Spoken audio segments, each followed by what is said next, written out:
Hey, yo. Welcome to the 29th episode of Shot of Nostalgia. It is me, Medium Man, over here with the other Medium Man. And you know what we're doing. We're driving down that beautiful highway of 1996 WCW Monday Night Nitros and pay-per-views, of course. And we got a special edition loaded, packed episode. We're going over not one, not two, but three, brother. Almost four horsemen, but we got 3 episodes of WCW Monday Nitro. Yeah, man, we're tailing in the ends. I'm good old Mike Belcaster, and you know the flow with this bro. What's going on? Live from the No Cell Studios. It's the ace of the tavern, Stephen ACEFIELD. And like Mike Belcaster said, we're at episode 29. We're eclipsing 1996. Episode 30 is next week, and that's the finale. We're going to be saying goodbye to 1996. But don't fret, we'll be back the week after with a whole new presentation for you, some new content, some new groundwork to go through. ECW 1995. The evil genius Paul Heyman will be guiding us through. Of course, Dave Meltzer will have some newsletter stuff for us to dissect. But, man, hop along the journey. It's a shorter season, but it's still going to be just as fun. I appreciate everyone hopping along for this ride. It's been such a fun journey with you, man. 29 straight weeks, going into 30 next week, God willing. And here we are, man. This is awesome. 1996 has been a blast. Yeah, man. Absolutely a giant just shot of nostalgia to jump down into that memory bank. I mean, we were watching these episodes and they just announced a show from Chicago, and I was like, I was at that show in Chicago in January. Wow. Like, that's crazy. So it's amazing, man. Yeah, it's been an absolute blast. I couldn't have asked for a better tag partner in this repertoire. And it's been fun, man. It's just a giant good time. So as I hold that tag rope ready for the hot tag, we're going to be reviewing 3 episodes of Nitro as we discussed. December 9th, December 16th, and December 23rd. So get into the Christmas spirit. We're going to be getting close to the end of the year. And like we talked about, episode 30 is just going to be Starrcade and the December 30th, 1996 episode of Monday Night Nitro. And the reason why we're doing 3 today is because I didn't want the finale to feel, constricted and rushed. I wanted us to really let Starrcade breathe because it's a huge event, probably the biggest of the year, and they saved the best for last. Yeah, no, funny tidbit is I used to think Starrcade only happened every 10 years. Like, I was a naive child. I was like, man, it's crazy. I can't believe they only hold this. I'm alive to watch this happen right now. Yes. But it turned out to be a yearly thing, and it popped me even bigger when I figured it. That's amazing, and they really hype it up as being their WrestleMania. And I don't know, there's been some controversial debate about what is their flagship event. Eric Bischoff's been on record on 83 Weeks saying Halloween Havoc was their biggest event. I don't know if I really believe that. Starrcade truly feels like it is their biggest WrestleMania adjacent event. I don't know. I mean, what say you? You're a WCW guy. Yeah, no, I mean, they put over Starrcade like it's the WrestleMania, and that's the thing. I'd say Halloween Havoc was maybe the Rumble of WCW, or maybe a Survivor Series, whoever holds what more important. Put that in your own puzzle piece, but Rumble would be my second to Mania, right, in the WWF world. So Halloween Havoc would be that great second. But I think Starrcade was the whole damn sandwich, man. Like, you got your chips, yeah. Like, it was the king of the kings. But you had to get the Starrcade to enjoy the year, and they didn't always plug it like this. Like I think 96, 97, and 98 are plugged really hard, and then it kind of dwindles down a little bit after that. And they start worrying about like their sin pay-per-views and all that shit. Weird. Ew, big oof. I mean, they have a Christmas sort of tinge to it because I think it's the day after Christmas, or no, it's the 29th. It's a couple of days after Christmas during the year. So it's right in the holiday season. So they didn't lean fully into Christmas time. Yeah. But, maybe we'll put some Christmas tinge on our backdrop. We'll see what happens. Yeah, and what goes better on a Christmas break as a child than a wrestling pay-per-view? Because you're like, I could stay up late. I got all this badass stuff to play with. I could eat all this candy. I could party. Like, that's exactly what it is. It's like the SummerSlam of winter. It's the best shit ever. That's true. I mean, it's 2 days before New Year's Eve. It's a good time to be a kid and a good time to be a wrestling fan. But you know what? Also, it's a good time. It's a good time to hop into happy hour and get our fix of Dave Meltzer's newsletter. We got 3 newsletters to dissect through, so let's not waste any more time. Let's wet our whistles and get the night started.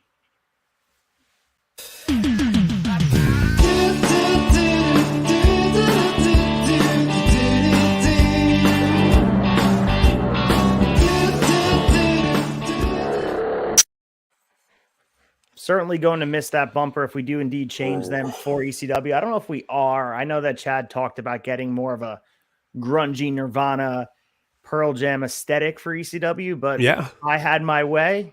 Happy Hour would stay the same. I want to see Dusty doing that growl, getting us ready for Happy Hour.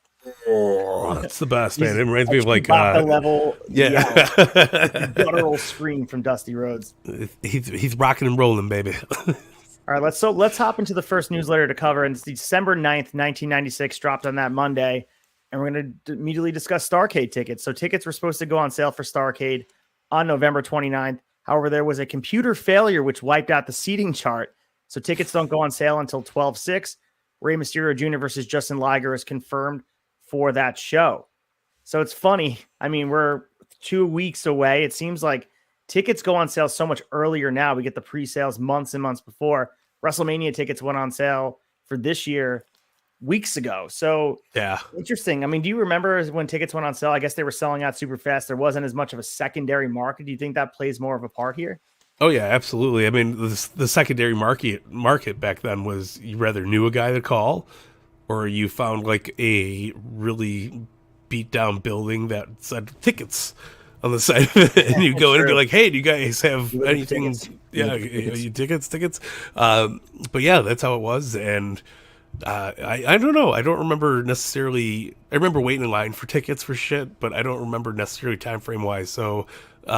Still cool. I mean, it's crazy that the 2 week fucking try to come to the show right around the holidays. It's really easy, and like I mean, the turnout obviously was decent. So I'm shocked.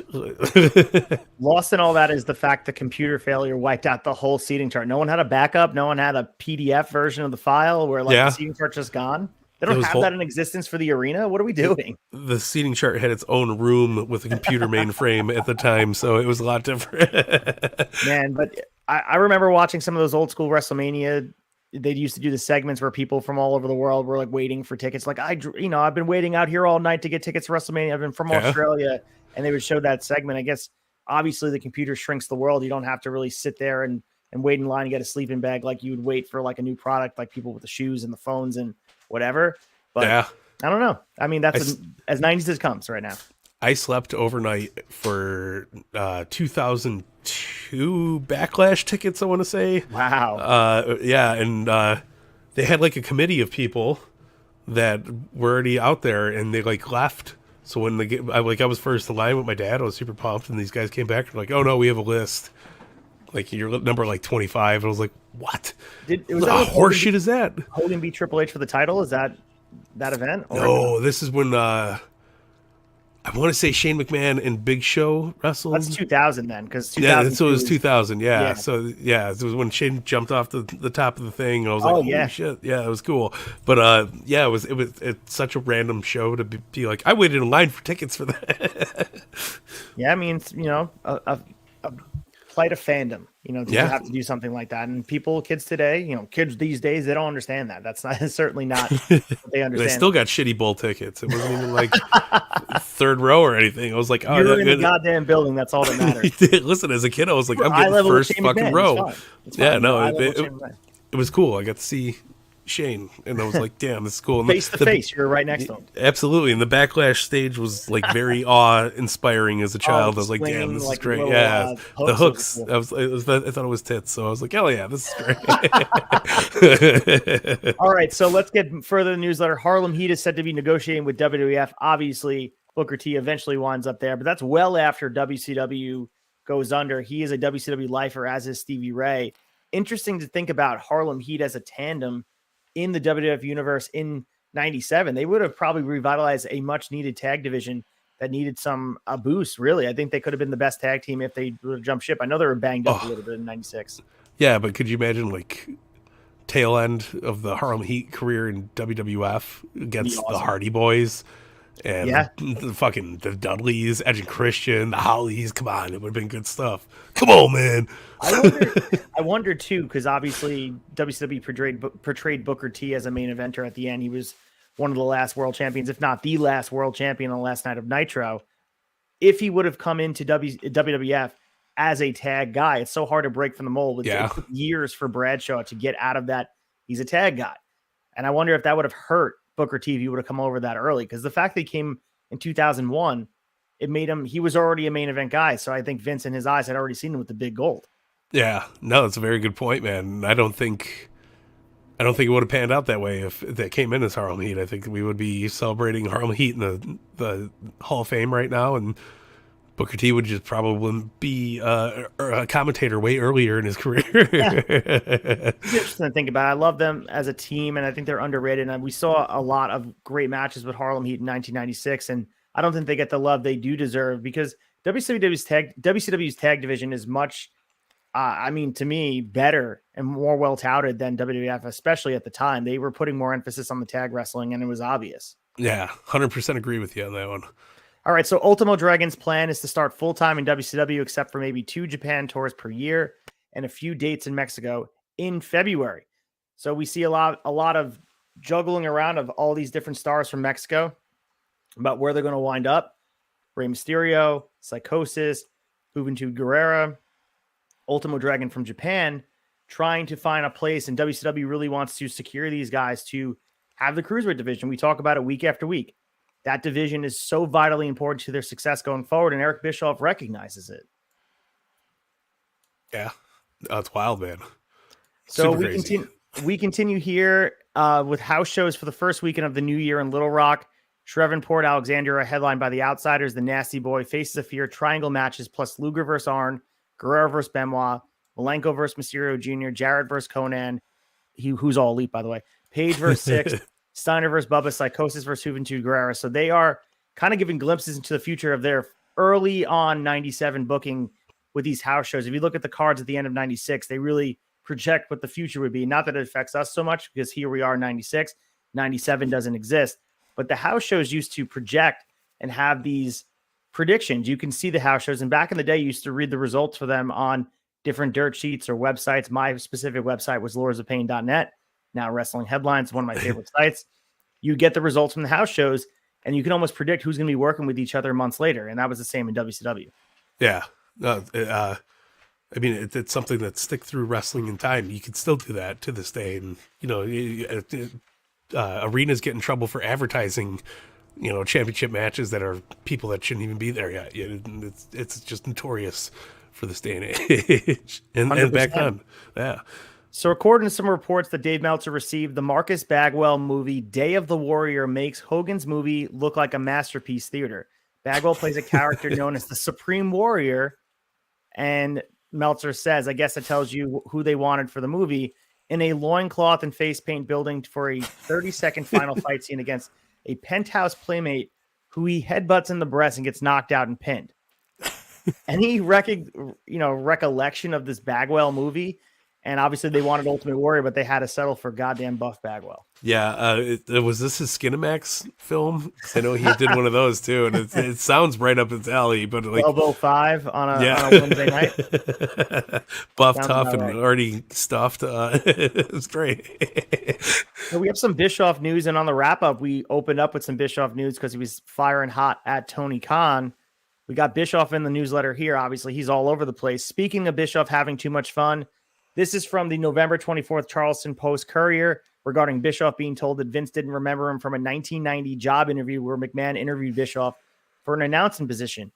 And the quote goes, in June of 1990, I was down there for an interview and audition and talked to Vince for probably half an hour. If he doesn't remember it, perhaps he was engaged in some of his admitted chemical activity during that time, but I was there. He was there. In the same article, Bischoff said, the nonsense and perception of reality that Vince McMahon, a guy who has admitted using steroids to try to beef up what was otherwise a scrawny, frail little individual, I think when he wakes up in the morning, he looks in the mirror and still sees that 80-pound bird-faced punk that nobody wanted to play with, and he has to deal with that every day.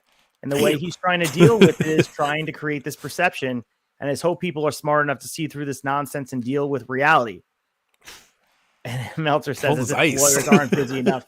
If Tony Khan thought he was being mean to him, maybe you should read this. This was holding no punches against Vince McMahon. Oof. That's a tough one, man. He went hard at him. He didn't just kind of tongue in cheek. He went straight for the jugular here. Yeah, and it's funny because I mean we have that interview on tape. I think we've seen that interview, right, where he's interviewing the Broom. And Yeah. it's just yeah, it's fucking hilarious. For Bischoff, I mean, for all his credit, I mean, he's been a consistent guy all through and through. And people that get upset about what he's saying about Tony Khan, he's been speaking his mind since the beginning. So, like it or Yeah, not, Eric Bischoff's Eric Bischoff. And as he always says, controversy creates cash. That's what the book's called. So, he got his name out there. He went from an announcer to owning WCW and being like one of the more power faces in all of wrestling. So, he's doing something right. and continued that career in WWE, which was hilarious. Which they buried the hatchet, shook hands, and hugged. You know, they did business together. So, never say never in the wrestling world. Damn right. So we have David Sammartino was scheduled for a tryout at the TV tapings on 12/4 in Gainesville, Georgia. We will get David Sammartino, the son of Bruno Sammartino. So we'll see him on Nitro. Just throwing it out there. I mean, interesting enough, like you think the legacy would be enough, nepotism or whatever to get him involved in wrestling. It just never took hold. David Sammartino didn't have any career really. I think he just got a nice little cup of coffee in both companies. Yeah, no, I don't even remember the name. So, all right. So moving to the 12/16/1996 newsletter, Meltzer talks about the Germany tour, and he said most of the shows on the WCW tour of Germany have been doing terribly with most crowds under 1,000. This caught my eye because back in the day, WWF, especially with Bret Hart at the time, they crushed it in Germany. For whatever reason, Germany drew really well, especially when Bret Hart was the WWF champion. Yeah. Under 1,000. Think about that. It's a house show. It's worse than a house show. That's a house indie show. I've been at indie shows. It's the same thing. I've been at indie shows with more than that. 1,100 people in a jam-packed house, and GCW shows draw more than that. Yeah, that's crazy. Wow. So going with the luchador vibe, Rey Mysterio Jr., Psychosis, and Juventud Guerrero have all signed contracts with WCW with Super Calo, La Parca, Milano IV, Halloween, and Damien have all signed a letter of intent to sign. Bischoff made a big play to get everyone signed immediately once he realized WWF and AAA were in bed together, since most of the aforementioned wrestlers, all but Halloween and Damien, had contracts with AAA. We talked about the eventual Rumble. I heard them mention on sessions with the Rumble that happened. I mean, if they listened to Shot Nostalgia, they would have heard us talking about it and had the right information. But I digress. So we had all this stuff with AAA, and it was a hot commodity. They wanted to get these guys over from AAA and CMLL to work in WWF and WCW. And Eric Bischoff, he grew up the best of the lot. I mean, I just named the guys here. Guys like Rey Mysterio Jr., Psychosis, Juventud Guerrero, Super Calo, La Parca, those guys are the cream of the cream. Like, those are the guys. So if you have Rey Mysterio, and everybody else is underneath it. No, absolutely. And it's funny because, like, it's just something Tony Khan should be looking at now with WWE open up their flexibility with working with other companies and stuff like that. I mean, to an extent, that's something you got to worry about, right? So lock that shit down. It's just interesting too, just how these guys are presented as casual for wrestling fans. They come in on one-offs. These guys, the Rey Mysterio Jr. and Psychosis, even though they weren't fully signed at the time, and they were signed, obviously here, they got full-time deals with WCW. Yeah. But Rey Mysterio might as well have been a full-time active member since he came over and was borrowed from AAA. He was part of the WCW roster and booked as a prominent part of the show.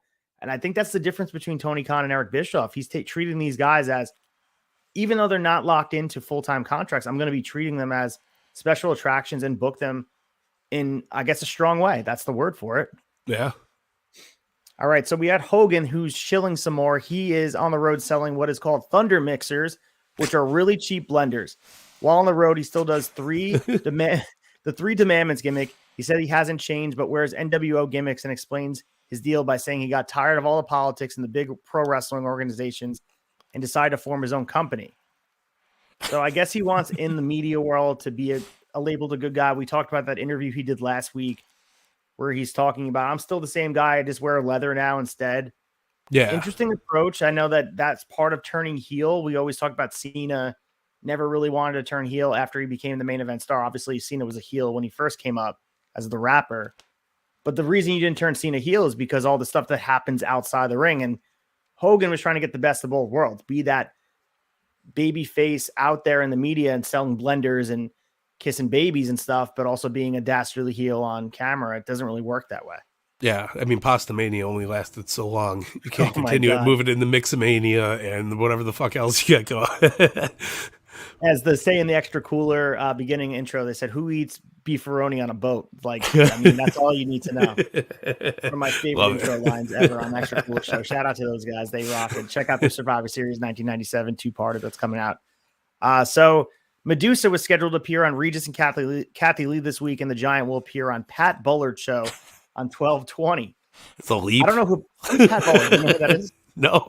Okay, just making sure. Regis and Kathy Lee, like, I do know, though. You got Regis, and then you go to Pat Bullard. Regis impression?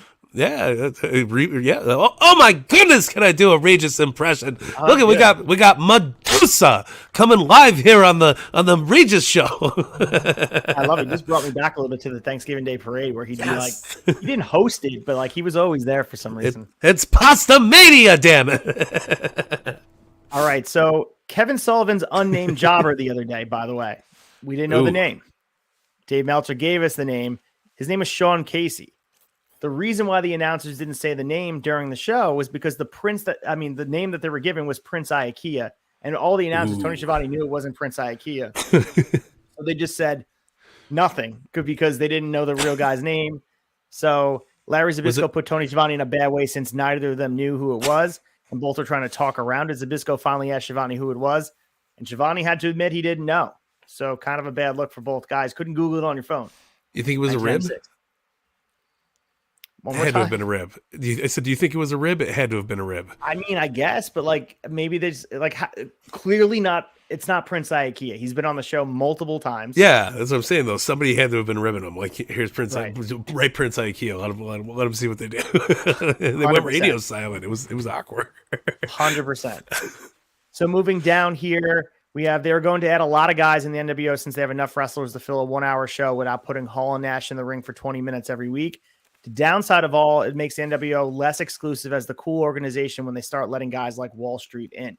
Talked about it last week. The cool factor, as Meltzer puts it, whatever you want to say, the exclusivity, the NWO loses its edge a little bit when you start letting everybody in. I understand the concept. You want to create this brand and organization. Yeah. But when you let guys like Wall Street in, I mean, you target him, but there's a lot of guys that let in. Horrible. Absolutely. Watering down the goods, you can't do that. You know, it makes more money, but less powerful content. Damn. So if we talked about tickets earlier, the Starrcade tickets are selling really well. They talked about after only the first weekend of ticket sales, the Starrcade advance for Nashville was 6,582 tickets and $96,822 sold. So as of Monday morning, there was only 1,300 tickets left. It had to be a record advance for the Nashville market. Yeah, so doing really well. I mean, they talk about on TV that if you want to watch the show, you have to order it on pay-per-view. They're sold out 2 weeks before the show even airs, you know, so yeah, big deal. No, that's hot shit. And it just shows you where wrestling was at the time. I mean, 10,000 tickets in, a week is not an easy accomplishment. I mean, we see it once in a while nowadays, but I mean, it's a hell of a thing to do, 96, man. Just shows you that Piper and Hogan is still a draw. Like, that's the main. They Absolutely. did a good job keeping them apart, and they built it up well, and people want to see it. And Nashville was sort of desperate for a pay-per-view. They haven't had one in a while. Tennessee is a prime market. We've seen they just hosted SummerSlam this year. Yeah. In the football stadium. So, like, there's a lot of good wrestling fans there. Hell yeah. All right. Let's move down to the 12/23/96 newsletter. The 1997 pay-per-view schedule, like I talked about, we're in 96. We don't need to know about 97, but, we're informing you guys. I want to keep you guys educated. Yeah. WCW will present 12 events, 2 of them billed as NWO events with the price of $27.95 across the board. This past year, WCW had charged $27.95 for the major shows, which was generally deemed major based on Hogan wrestling on the shows, although Hogan did work one of the lower price shows, and $24.95 theoretically for non-Hogan shows. Since Hogan is still the biggest draw, at least it still relates to the pay-per-view, this past year in every case, it was more expensive shows that drew the larger buy rates, which leaves the impression that the price raise next year won't result in any loss of buys or revenue. There's certainly no indication anywhere that the prices for these events are any kind of factor in people choosing not to order the events. Seems like a good price, $27.95. Yeah. Of course, we have subscription-based now stuff where you have Peacock, you just get all the WWE stuff. GCW now will be on Fight, so you don't have to worry about that. we still have the AEW pay-per-views, which are what? They're over $50 now for each. $49.99, I believe. Yeah. So, that's pretty expensive, but when you're only offering 5 or 4 pay-per-views a year, it's easy to digest. But when you're doing 12, man, that's a lot, especially to ask your parents at the time.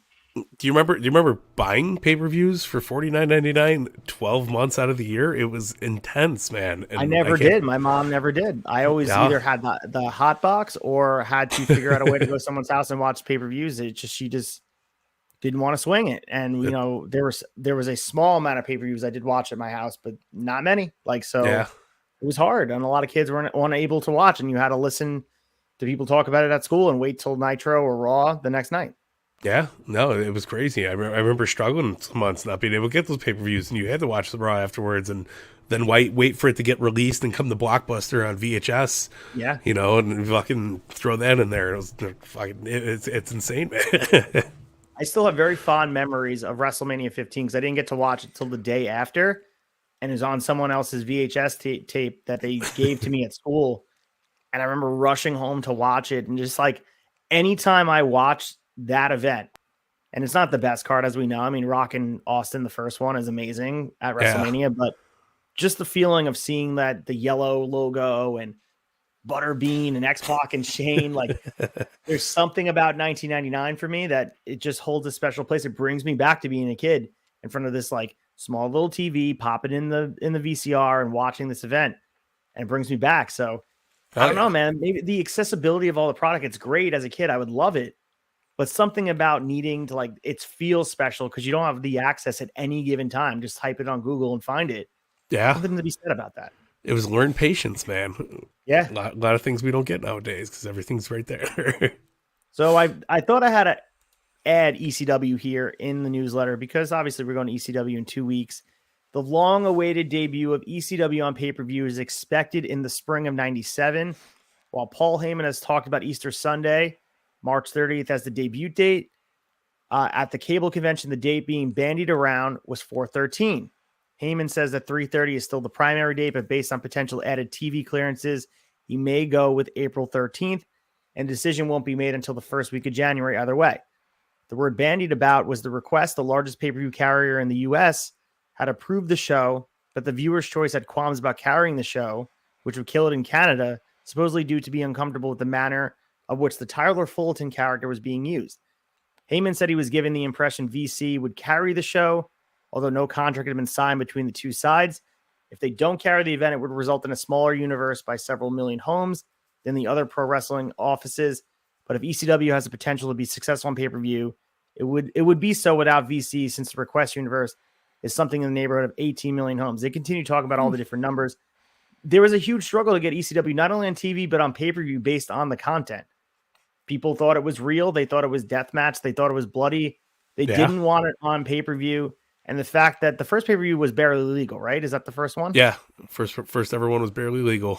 So when that was on, I mean, I remember watching just videos of Paul Heyman doing that speech of that event, that they weren't supposed to be there, that nobody wanted them, that they proved everybody wrong. And if that wasn't successful, I don't think they would be. I mean, wrestling would be so different. So the fact that this is just thrown in the newsletter as this one-off of like, yeah, they're going to try to be on pay-per-view. The fact that they got on pay-per-view and they were successful and they built them as a successful third brand, distant third brand, of course, than WCW and WWF, huge for the wrestling business. And it changed the wrestling landscape forever. Yeah, no, it absolutely did. I remember when it happened, I was like, no shit. Because like, I mean, I might have been close to 10 years old, but I was staying up late on Saturday nights watching ECW on public access here in Chicago, and and that's what it was. But it was a victory. Everybody was like, "Fuck yeah, they did it!" And it was super cool, crazy, man. Yeah, just one small thing that would have changed everything. We'd be living in some different wrestling world. There's no way around it. If ECW didn't succeed, someone else would have filled that slot, but it would be a different slot to fill, and there'd be a whole generation of fans and wrestlers that didn't grow up with that to influence them. It just has this huge butterfly effect that we talk about all the time. Yeah, so Jerry Lynn would always be JL. so huge here, man. So I love it, and I can't wait to cover ECW. Just kind of warmed my heart a little bit to hear them get a little bit of love here in the newsletter 96. Hell yeah. So an important note that has been seemingly overlooked by everyone in regard to the Monday Night War that in ratings wise, while Nitro was clearly dominant since the shift to the 2-hour format and Raw has significantly declined this past year, Raw is still doing better than the network's average, which would theoretically mean it is no danger of being canceled. Raw is still generally the highest rated show on USA every Monday night. Kind of what we hear about with Dynamite. Everyone talks very about how ironic. the ratings are. They can't get anywhere close to Raw and SmackDown. They're not touching them, but we always hear they're not in any danger of being canceled. Also interesting, on the other hand, that WWF was ever even considered being canceled. They weren't the juggernaut that they are now. Yeah. Traveling with a whole bunch of planes to Saudi Arabia, making $50 million per show. Crazy that they even were in danger of going out of business in this Monday Night War. Yeah, in our lifetime. It's wild to think, right? A lot has changed in 30 years, for sure. Yeah, hell yeah. You want to talk about things changing. If like one thing goes wrong and Vince makes the wrong decision, it's a different wrestling landscape. WCW could have won the war, and I don't know what that would look like. Would they have gone out after? They beat WWF, and then all of a sudden it's just helter skelter. You have no one left to be the big promotion. It's just all little small territories and finding their way. I think wrestling would always thrive and succeed. I just think that there would be no head of the snake. You know what I mean? Like if WCW would have won, I think they would have thwarted themselves and lost. I think that would have been the case. Absolutely. But I mean, ECW would have rose out of the ashes, and who knows what else could have, who knows? Flagship. Yeah. Who knows? These alternate universes are out there somewhere, and I think we just need to access them. Yeah.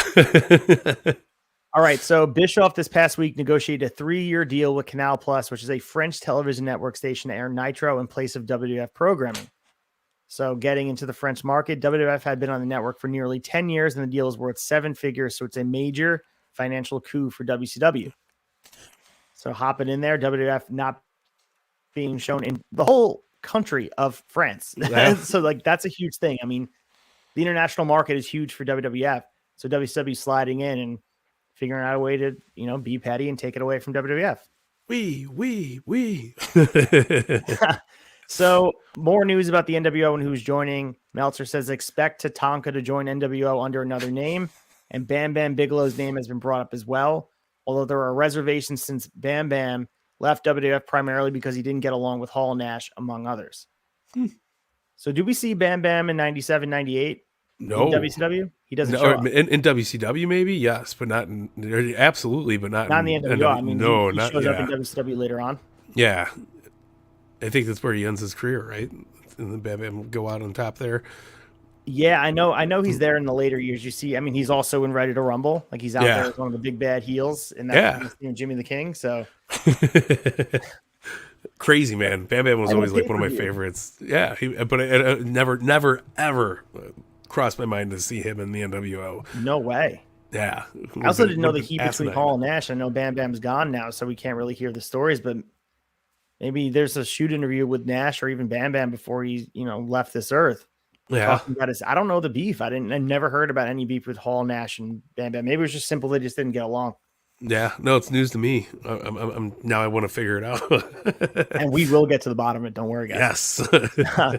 So there's talk of doing a Miss NWO beauty pageant. Is something to do with the 125 pay-per-view.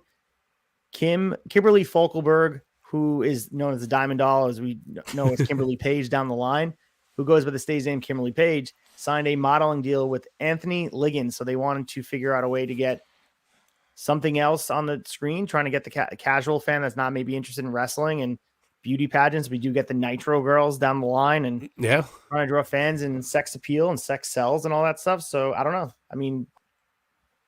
Just throwing it out there. Yeah. Maybe. All right. So continuing with the WCW shows in Germany, talk about they drew poorly with crowds ranging from 400 to 1,000. They're supposed to return there for the summer for a bigger tour in which Hall, Nash, and the rest of the big names will go on tour.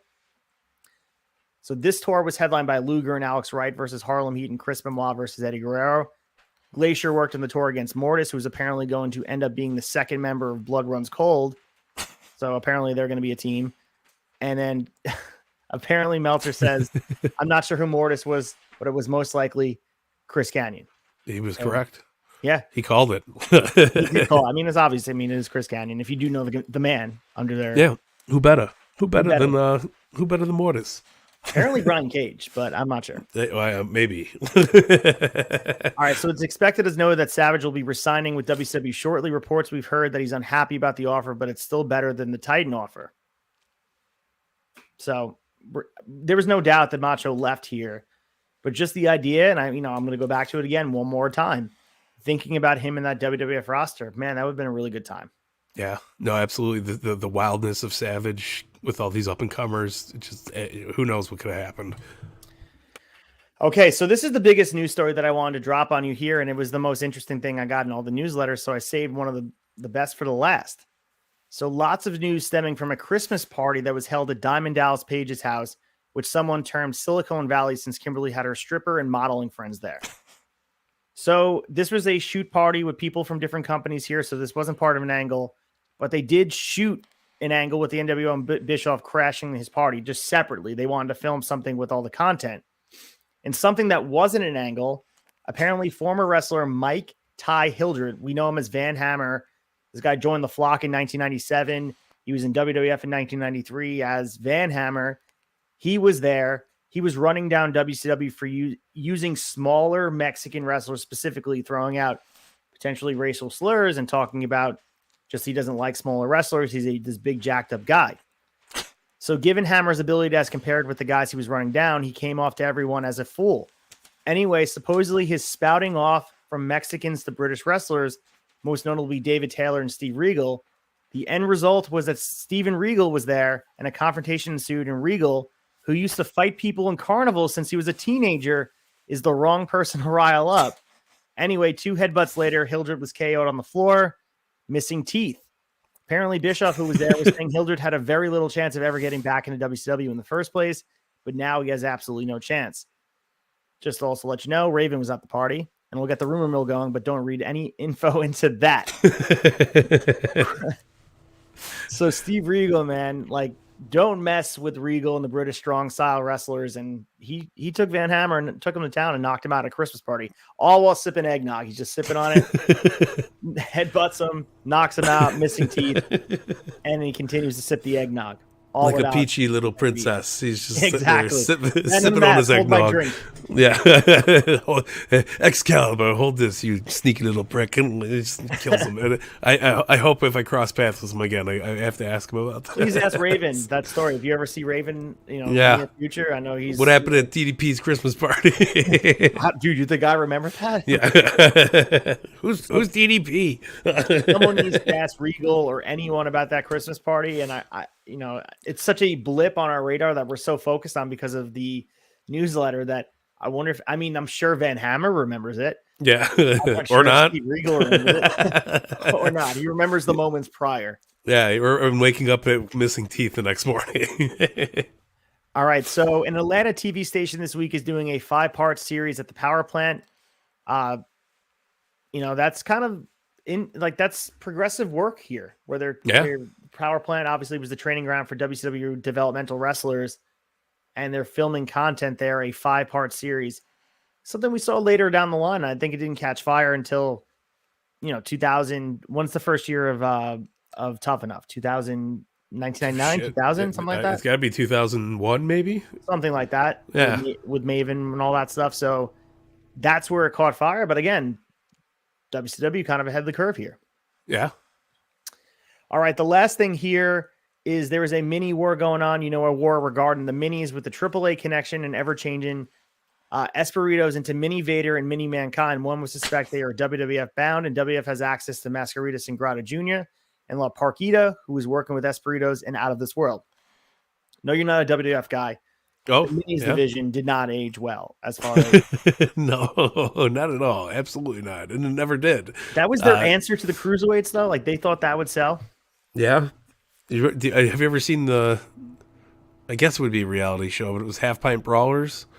I have not. It's just, it's little people wrestling in the ring, doing their thing. And, yeah, man, it's a trip, but it does not draw money. Like, every show that they did maybe had like 100 people there. Oh, so it was WCW in Germany. Yeah, exactly. So just interesting to think about. I mean, that was WWF's answer, and Vince McMahon through and through remains consistent with what he finds entertaining and things like that. I mean, Hornswoggle or things, the WLC that they did, and all that stuff. That still was something that he finds funny. And Vince McMahon selfishly used to put stuff on TV now because they used to, that he found entertaining, whether it be fart jokes or kissing butts or all that stuff is funny to him. It just, to me, it just shows how out of date they were compared to WCW, where WCW is putting on these banging cruiserweight matches with Rey Mysterio Jr., Juventud Guerrera, Psychosis, and their answer was, let's go with the minis. They're smaller, they're lightweight, but it wasn't treated seriously. If it was treated seriously, I understand it. Put a little guy in a Vader mask. Have him come out. It's terrible. All right, so I think it's time to get our fix. We're going to be going through our first Nitro. We did some good time here. There was 3 newsletters to go through, 40 minutes, not too bad. Let's time to get our fix for WCW Monday Nitro, December 9th, 1996.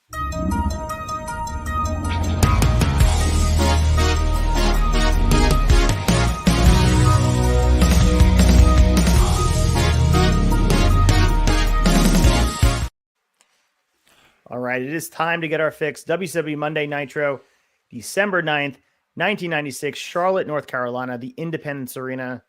This is the hometown of the Four Horsemen. This is Horseman country. Our WCW champs right now, still the world champion, Hollywood Hogan, won it back at Hog Wild, August 10th, 1996, in front of a very volatile Surges crowd. And, the bikes went crazy. The U.S. Championship is vacant since November 25th. Ric Flair was the champion. He is now out with a long-term injury. They're having a tournament for the title, and we'll definitely talk about some of those matches. The tag champions are still the Outsiders. They won it back at Halloween Havoc, October 27th.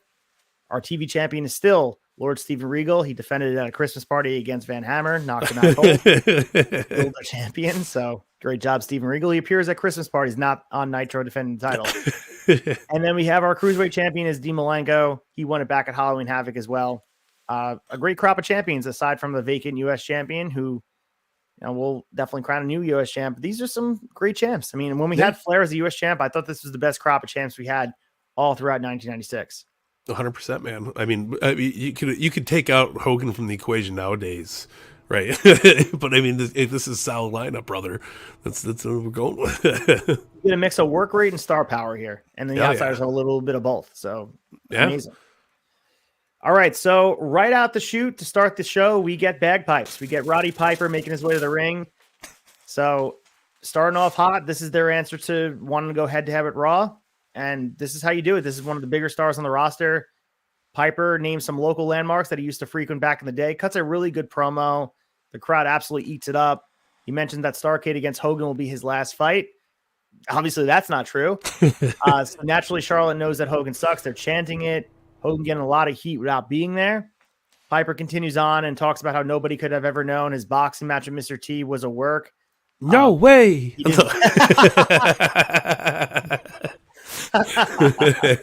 to settle the score was a work. So he calls out a guy holding up at This Is NWO Country and makes the assumption that this is there are no chicks in the NWO vignettes, that they might, you make your own assumptions about them. Piper not as culturally appropriate as 2022 will allow. He's from a different time. So he says, enough funny business. The inevitable happens. Piper calls out Hogan to get this fight going. Hogan doesn't show up, so Piper leaves. It was funny because Piper's music hit even before he even had the chance to take his jacket off.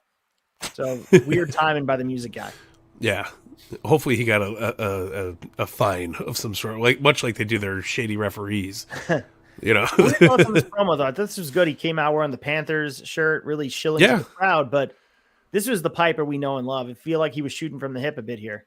No, 100%. I thought this was possibly the best promo of the night, and we got a plethora of Piper promos. Say that 10 times fast in one episode. Yeah, plethora of Piper promos. But I thought this was the best one of the night. I thought the last one was good too. The mid one could have been executed. We didn't need that, but I mean, this was very strong words, a very hot Rowdy Piper. You know, he was pissed off and ready to kick some ass. That's how we like our Rowdy Piper. Yeah, I mean, if you ever want your fix, just type in Roddy Piper shoot interview, and there's a whole bunch of them on YouTube. If you Oh want yeah, Bubba. 3 hours, and he pulls no punches. So just just buckle your seatbelt because you're going to be in for a ride. Anyway, so our opening match is M Wall Street taking on Mike Enos. I'll take the lead here. Shivani is opening up talking about Carolina Panthers football before DiBiase comes out for distraction. He appears, to my eyes, to offer Enos a contract when Wall Street decks him from behind with the stock market crash to pick up the win. Match was 1:36 seconds. DiBiase hands Wall Street a contract and walks away. Wall Street seems pretty happy. He's joining the NWO. Horrible. This is my Money Inc.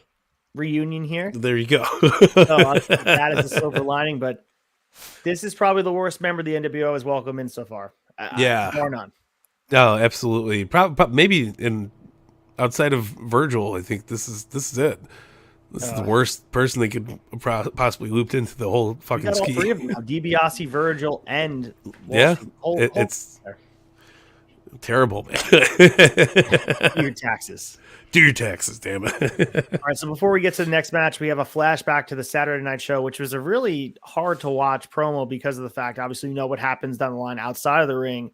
Shivani shows a video to Kevin Sullivan of Chris Benoit and woman enjoying some wine together. Looked at a hotel room, like right outside.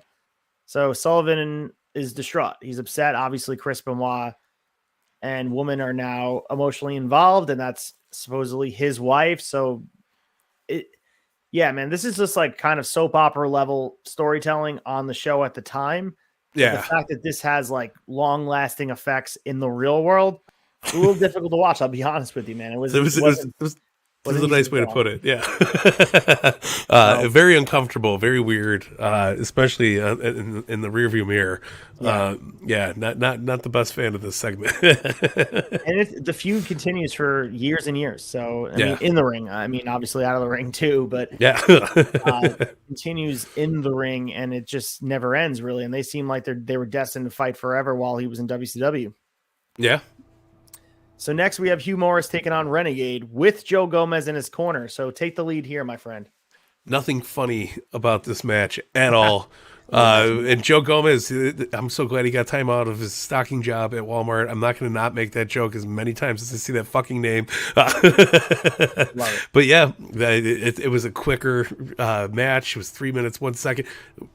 Weird how, as rich as the story gets for WCW, it seems like the opening bouts are more lackluster, right? Because we've been on a little stint of the openers haven't been as good as they should, because we've seen them put out bangers day after day every time we do this, and these first two matches were just like, ugh. But yeah, man, Hugh Morris, he gets that win, hits that no laughing matter, and yeah, man, it was a weird match. Yeah, 3 minutes and 1 second, so not much to write home about here. Hugh Morris was always getting sort of a mini push, but never really going anywhere. Sort of running in place. He's just there. Yeah.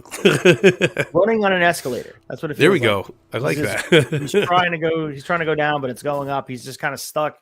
Not even the middle card. It's like the bottom half of the card. He's not quite a jobber, but he's just a little bit above that tier. Yeah. And he's just beating lower level guys.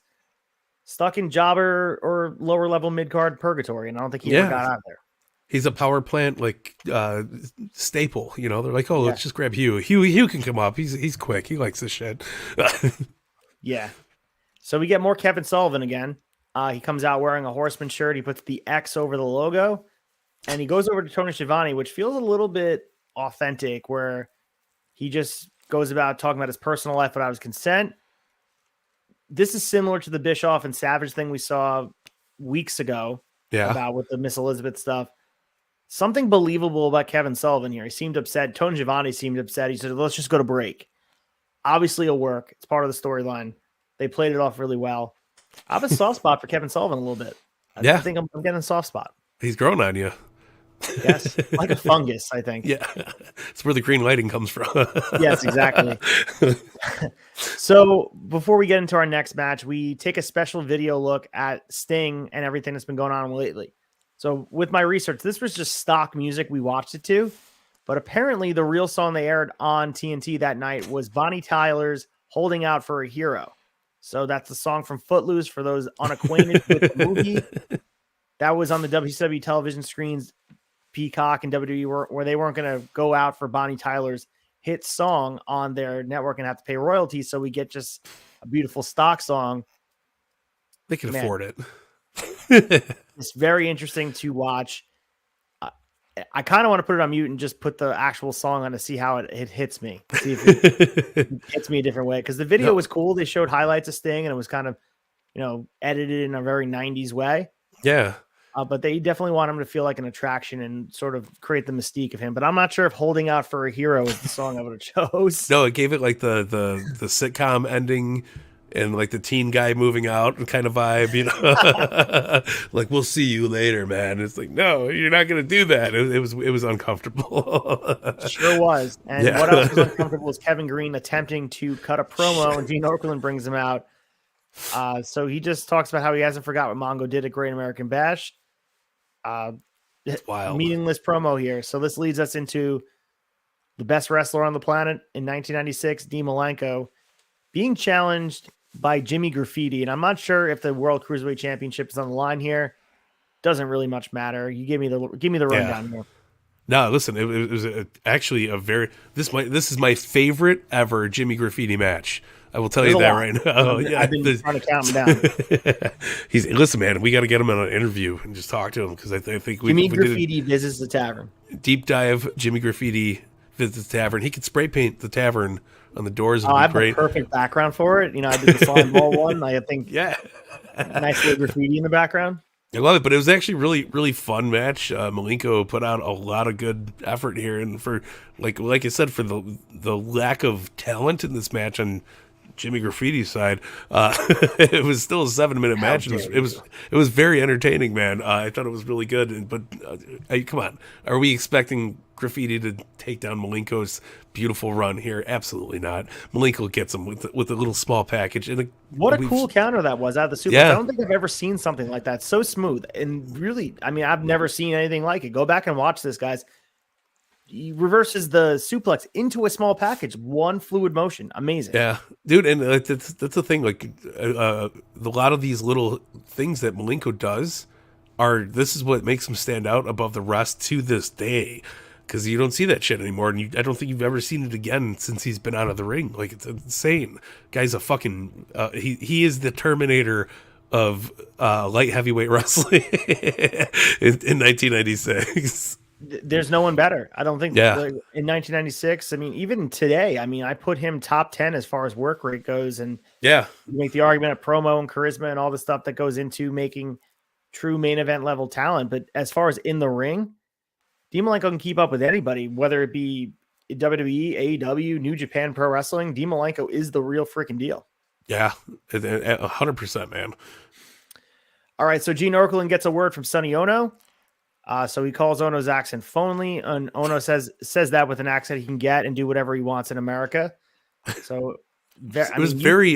We touched on it last week. It's very racist. Like the whole I thing. get a free job. I stay at home and get money. Like it was bad. Uncomfortable. Then he's like, "Hey, my name's Bill from Utah, and yes, if I speak in my accent, I can get privileges." It was very, very fucking weird. Yeah, it was very bizarre. So we get a Saturday night commercial following that, which is awesome. I love the Saturday night commercials. That's one of the biggest parts I'm going to miss from WCW 1996. Yeah, this was a good commercial too. Like I even was like, damn, I was respecting the drip. Yeah, we got TV champ Steven Regal on TV defending his belt against Hugh Morris, who we just degraded down and said he's the low mid carder. He's not winning. Jim Duggan, Renegade, Joe Gomez, Jeff Jarrett, who's all elite, DDP, Ice Train, Dean Malenko, many others featured on the show. Don't miss out. It's the mothership. Pay Windows, Clubber, and Plunder, baby. Saturday night is the absolute best. I wish they had sequential order of all the episodes. We just can't cover them. It's a damn shame because I would totally do a Saturday night binge with you and just go over it all. How can you not? Next match here. We did see some clips from World War III, the triangle match, because they're building up the tag division, and we're going to get the Face of Fear versus the Nasty Boys. So this is somewhat notable, just to mention, as the final match ever on Nitro for the Nasty Boys as a team. Thank God. So this is their chance to shine here. And the tag champs, Hall and Nash, were watching from the tunnel. They wanted to kind of scout the competition. The finish comes as Jimmy Hart goes to hit the megaphone on Knobbs as he comes out from the top rope. But Knobbs moves and Barbarian gets wiped out. Knobbs throws Jimmy out of the ring and Ming on the outside. Barbarian then hits Knobbs with the megaphone anyway as the ref makes the 3 count. Ref ignoring all the foul play. Doesn't really matter. Of course. Just scared of Face the Fear. Just trying to get the Face of Fear over as a tag team that is worthy of a tag title shot. 5 minutes and 20 seconds. Face of Fear, as I mentioned, get the win here. Say goodbye to the Nasty Boys. Saying goodbye. They're out.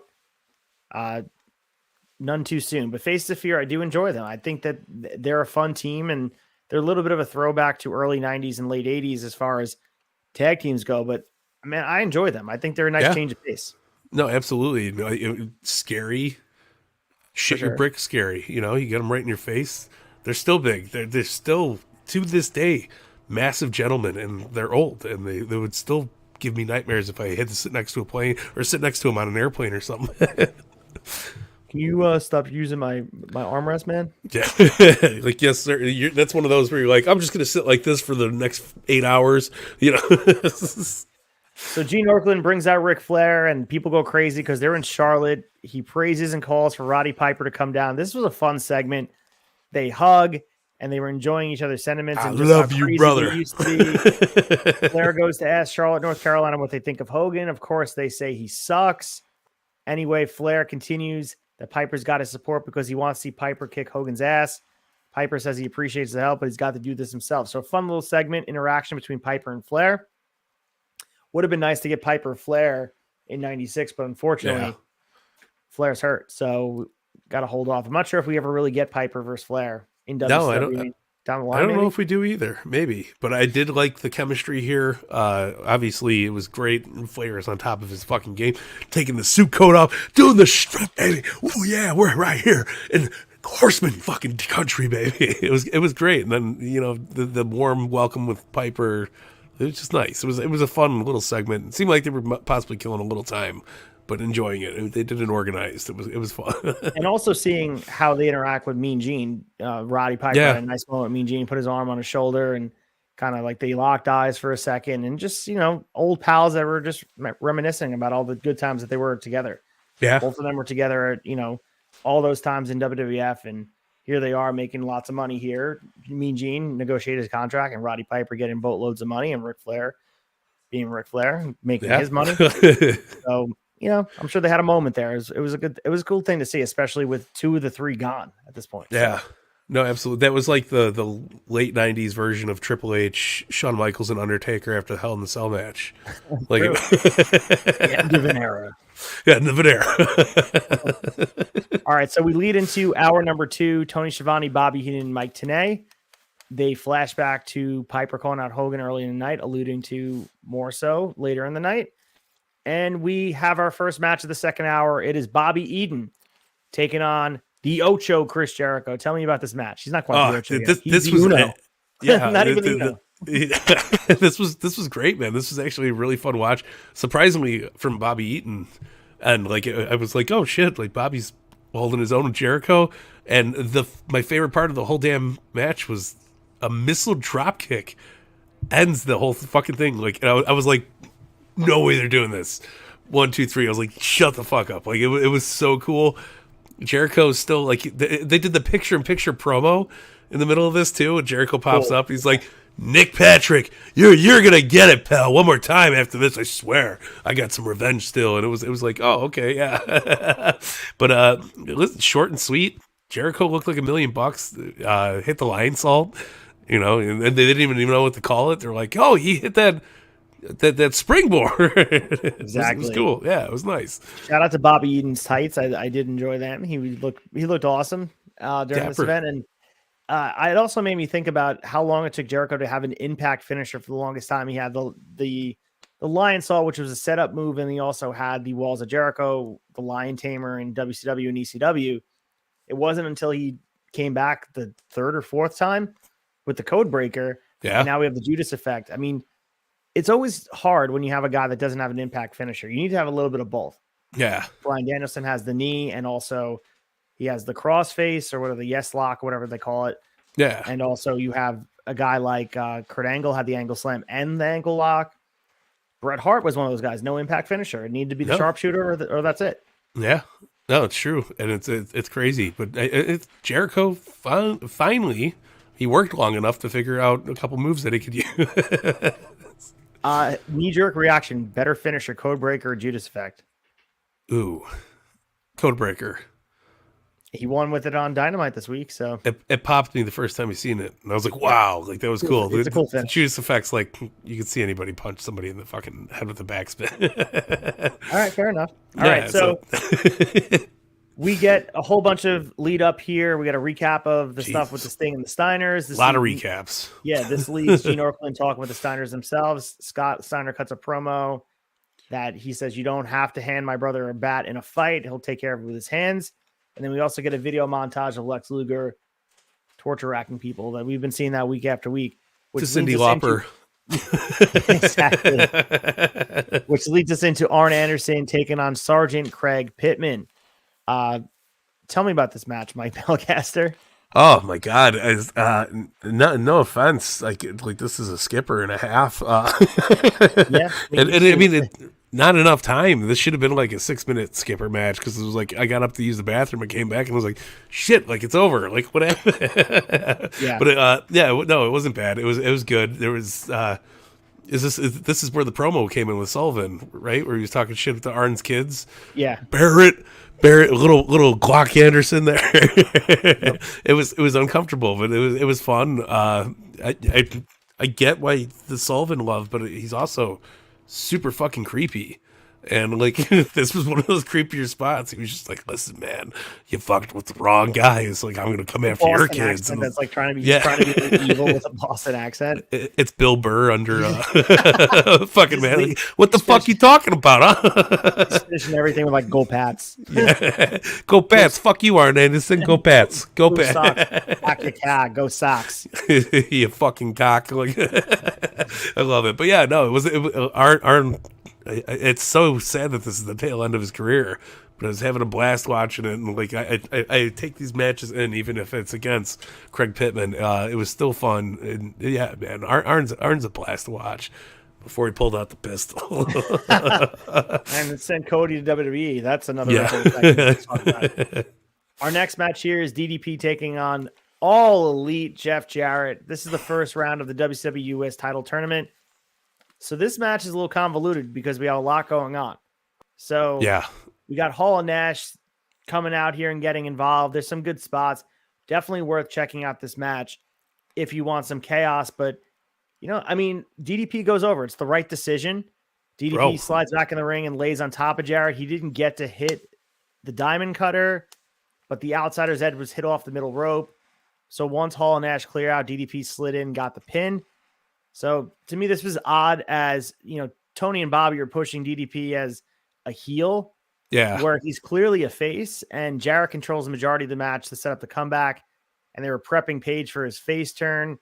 It just feels a little bit convoluted and disjointed if you're not sure where the product is. The fact that we know who DDP the character is later on, it helps us understand it, but if you're watching this live in person, it feels like it could be detrimental to the mini push that is eventually going to be a huge push of DDP further down the line, where the Diamond Cutter is unbeatable. He becomes the people's champion in WCW. But man, Gene Okerlund meets with DDP in the ring and asks him to explain what happened.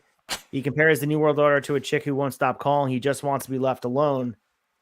You know, the fact that they're talking about him being a heel, it's like, he's not a heel. He's just doing what he's supposed to. Yeah. And he's being wooed. It's not his fault the New World Order wants him to join the forces. No, listen, I thought it was a very fun match. I thought Jeff Jarrett took one of the best outsider's edges, but he set it up so bad because, like, when Hall put his arm up there, he was like, "Oh, okay." He just kind of like hung over. Yeah, the guitar shot on Dynamite. Did you see that? Yeah. Like, oh wait, yeah, what? go for it. Give him a wink. But yeah, it was interesting. But listen, DDP's doing great. I think the announcers are trying to create that mystique for him right now, and like it's just slime bags. They don't know what they're talking about. Respect DDP, man. This was this was a fun match, I think. I mean, 9 minutes and 44 seconds. It was that was what was shown on TV. There was a commercial break in the middle of it. We did miss some action. But yeah, I mean, there was a lot of different personalities in here. And the fact that you had DDP, Jeff Jarrett, Hall, and Nash are all involved in the finish here. There's some good stuff in this. And, this right now, Luger and Double A went to a double count out, and the winner of this match is going to be facing the winner of Eddie Guerrero and Benoit for the finals for the U.S. title at Starrcade. So there's a lot on the line here. Yeah. So if Jarrett was going to go here and go over DDP, I mean, the obvious decision is to have DDP in the finals here. That it makes the most sense. Yeah. It was weird how they got there. He's been there. He's been owning it down. Yeah, lost the ring. Has the ring. Nobody knows about what's going on with the ring anymore. Never got the title. Never shot got the. Yeah. Go fucking Pats. Tom Brady's a pisser. Yeah, fucking wicked pisser. That some bitch. I swear to God. All right, so our main event of the evening is Rick Steiner versus Scott Norton.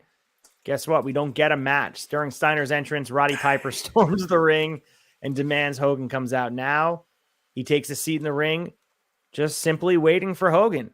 So instead, Hogan's messenger boy, as they put it, Eric Bischoff, comes to the ring. Bischoff makes sure he informs Piper that he's trying to save him from himself, but now he's nothing to do. He said, see you in Nashville. Piper gets really pissed off. Piper then decks Bischoff and holds him down with his foot until Hall, Nash, DiBiase, and the Giant head to the ring. Kevin Green now jumps in the ring for the assist. And everybody throws up the Wolfpack sign, or the click sign, as you want to call it, as Nash starts to jump Bull on Club, Piper. whatever. Chaos, man, as the show goes off the air. So this was a nice ending to Nitro after 2 episodes last week that just were abysmal. Weird. So there was some good stuff, but the fact that they went off the air with chaos, I loved it. Kevin Green getting involved with the main eventers, insane. Yeah, and Piper holding on the ring, with something. There was some pushback to the NWO finally. Yeah, and it was like, thank God. You left out the part where Bischoff called him a cripple and started hobbling away afterwards. I tried to avoid that part. Yeah, you can't. You got to spit the facts now. But we have to do it. You're right. Piper had retaliation, and that's all that mattered, right? He was like, "Fuck you, Bubba. I got you." Not sure if you should take a shot for this. It was a no match, but it was technically it didn't happen. I gotta say, fuck it. Let's take a shot. Fuck it. Let's do it. We only got a few more episodes left. You gotta enjoy it, right? Yeah. All right. Mazel tov. So Nitro goes off the air, and we lead right into the next week of Nitro from Pensacola, Florida, the Civic Center, December 16th, 1996. All of our champs are the same, and we lead right into hour number 1. Tony Schiavone, Larry Zbyszko guide the way. Bischoff and DiBiase come over to take over the broadcast right in the middle of Tony's first sentence. Zbyszko puts up a fight, but he's retired, man. He doesn't want to get involved physically. He plays golf every day. So you get flashback to last week. Eric Bischoff confronts Roddy Piper, but clearly because the NWO is controlling the footage, they conveniently don't show him getting knocked out. So hostile takeover in the beginning of the show. This started off the show hot. I really enjoyed this. I thought it was awesome. I thought a great opening segment, coining the NWO Nitro, trying to get that feel out there for it. Even though it starts off with a very WCW match, it was still a good effort, and I thought the play between Bischoff and Larry Zbyszko was very, very nice. Like, hey, good to see you, buddy. Like, what's up? And Zbyszko feels like he's not acting. Does he know this is a? Yeah, he's like, fuck off, clown. He's smoking a cigarette. But you can see Zbyszko plays off that I fucking hate you character so much, and Bischoff plays off the guy you want to hate so much so well that like this is art in front of us in Promoville, and we're just like, oh, this is great. Yeah, so great opening, which leads us into a great opening match for the TV title. We discussed it before. Fresh off his defeat of Van Hammer at the Christmas party, he defends his TV title against Psychosis, Lord Steven Regal. So the crowd is either really hot just in general, or they hate Regal, or they love Psychosis because everything Psychosis does is met with cheers. I mean, they're in Pensacola, Florida, which isn't like a huge hotbed of hot crowds. Like they're usually kind of docile. So Bischoff, who's on commentary, reminds everybody that the WCW locker room has until the end of Christmas to change over their contracts over to NWO from WCW. So we get an early break, and then Regal tries to break Psychosis' arm as we go. back into the action. Spinning heel kick and a Kopu kick sends Regal to the floor for a plancha. Psychosis was absolutely on fire, man. This was a really, really good opening match. It was awesome to see Psychosis hang with the champion here. And this is my example. I mean, I know he's full-time with WCW now based on AAA. He's exclusive there. But they treat these guys as equals to your already stacked roster. And although in a losing effort, I thought Psychosis even looked better than Regal here. The crowd really wanted a title change. I'm not saying you should have done it. But, I mean, this was heat-filled, action-packed. This is how you set the tone for the night. I can't say enough nice things about this match. Regal gets the win, 10 minutes and 37 seconds with the Regal stretch submission hold. I mean, Psychosis looked like $1 million. Regal always looks great. This is the best opener I think we've seen in weeks and weeks. 100%. I mean, look at you got everything. Two great guys, amazing competitors who flow very well together. Time is such an essence in this match. 10 minutes in an opener. We haven't seen that in weeks. So this was such a drink of a fresh drink of water, man. This is great, and Psychosis looked amazing. As you said, the crowd was a bunch of 2010 CM Punk marks waiting for him to come back to WWE. Like they were hijacking the show with the love they were giving Psychosis. It was great, and I loved Regal. Just the submission at the end of it, where it was very Blackpool Combat Club-esque, where he's just holding him and letting him fucking sweat it out, and it was great, man. Really, really good kickoff. Psychosis so underrated, I think. Yeah, I mean, this was one of his best matches too. 100%. I mean, I'd have to go back and look at Cage Match and the star ratings for matches. This wouldn't shock me if this was up there. I mean, clearly his matches with Ray were up there, but this was one of those matches that, of course, he did the high flying spots. We saw the guillotine leg drop and all over the place with the Regal hit him with the butterfly suplexes, but it was a lot of mat-based wrestling that we're not used to seeing from Psychosis. So he showed a different side of himself. So I think that's what I really liked about it. It was fast-paced, but it also was methodical and paced well, where it wasn't just sporadically spot-driven. It was a lot of action that made sense with Regal's moveset and combining with Psychosis' moveset. And he's trying to win the title from Steven Regal. So I think the reason Psychosis lost was he's trying to change his method of not just going to the high-flying district to beat Regal, and that's what ultimately was his downfall. I thought it was beautiful. Yeah, it was very well balanced. It was it was a Zen wrestling match, and it was awesome. Term of everything being perfect. It was great. So moving on to the next match, which was not great, but I mean, two good personalities in wrestling. We got Big Bubba and Chavo Guerrero Jr. I mean, I'm not going to pass it to you. It's not worth even talking about it. Big Bubba hit the Bubba. I was going to slam say, the best part about this was seeing Chavo out there. Like, I'm over it. Like, we're good. 2 minutes and 53 seconds. And, I mean, really, at this point, like, why are we jobbing Cruiserweight to a big guy, especially after seeing the Cruiserweight take Regal to the limit? Chavo is not quite championship material yet, but Chavo can go to war with someone like Rey Mysterio and Psychosis on one given night, and they squashed by Big Bubba. It's disrespectful to the division when you have it be perceived this way. And I know I might be overthinking, and I'm a little bit territorial with the cruiserweights, but yeah, what's the point of having Big Bubba get a win here like this? No, and like, I mean, where does he go from here? Right? Like, he's back in WWF. He's big boss, man. Like, why are you doing this? Why set him up? It makes no sense. And you got this young up-and-comer Chavo Guerrero Jr., who obviously goes on and becomes this massive star, but like, it's wild to see him jobbing the Big Bubba on a Nitro. We get a segment with Gene Okerlund grabbing Masahiro Chono and Sonny Ono for an interview before they go to the ring. New Japan! So they talk about the New Japan shirt, which is pretty cool. New Japan. I guess funny spot here. The New World Order has just gone international. Ono is freaking out, speaking Japanese, and Bischoff and DiBiase are laughing it up in approval.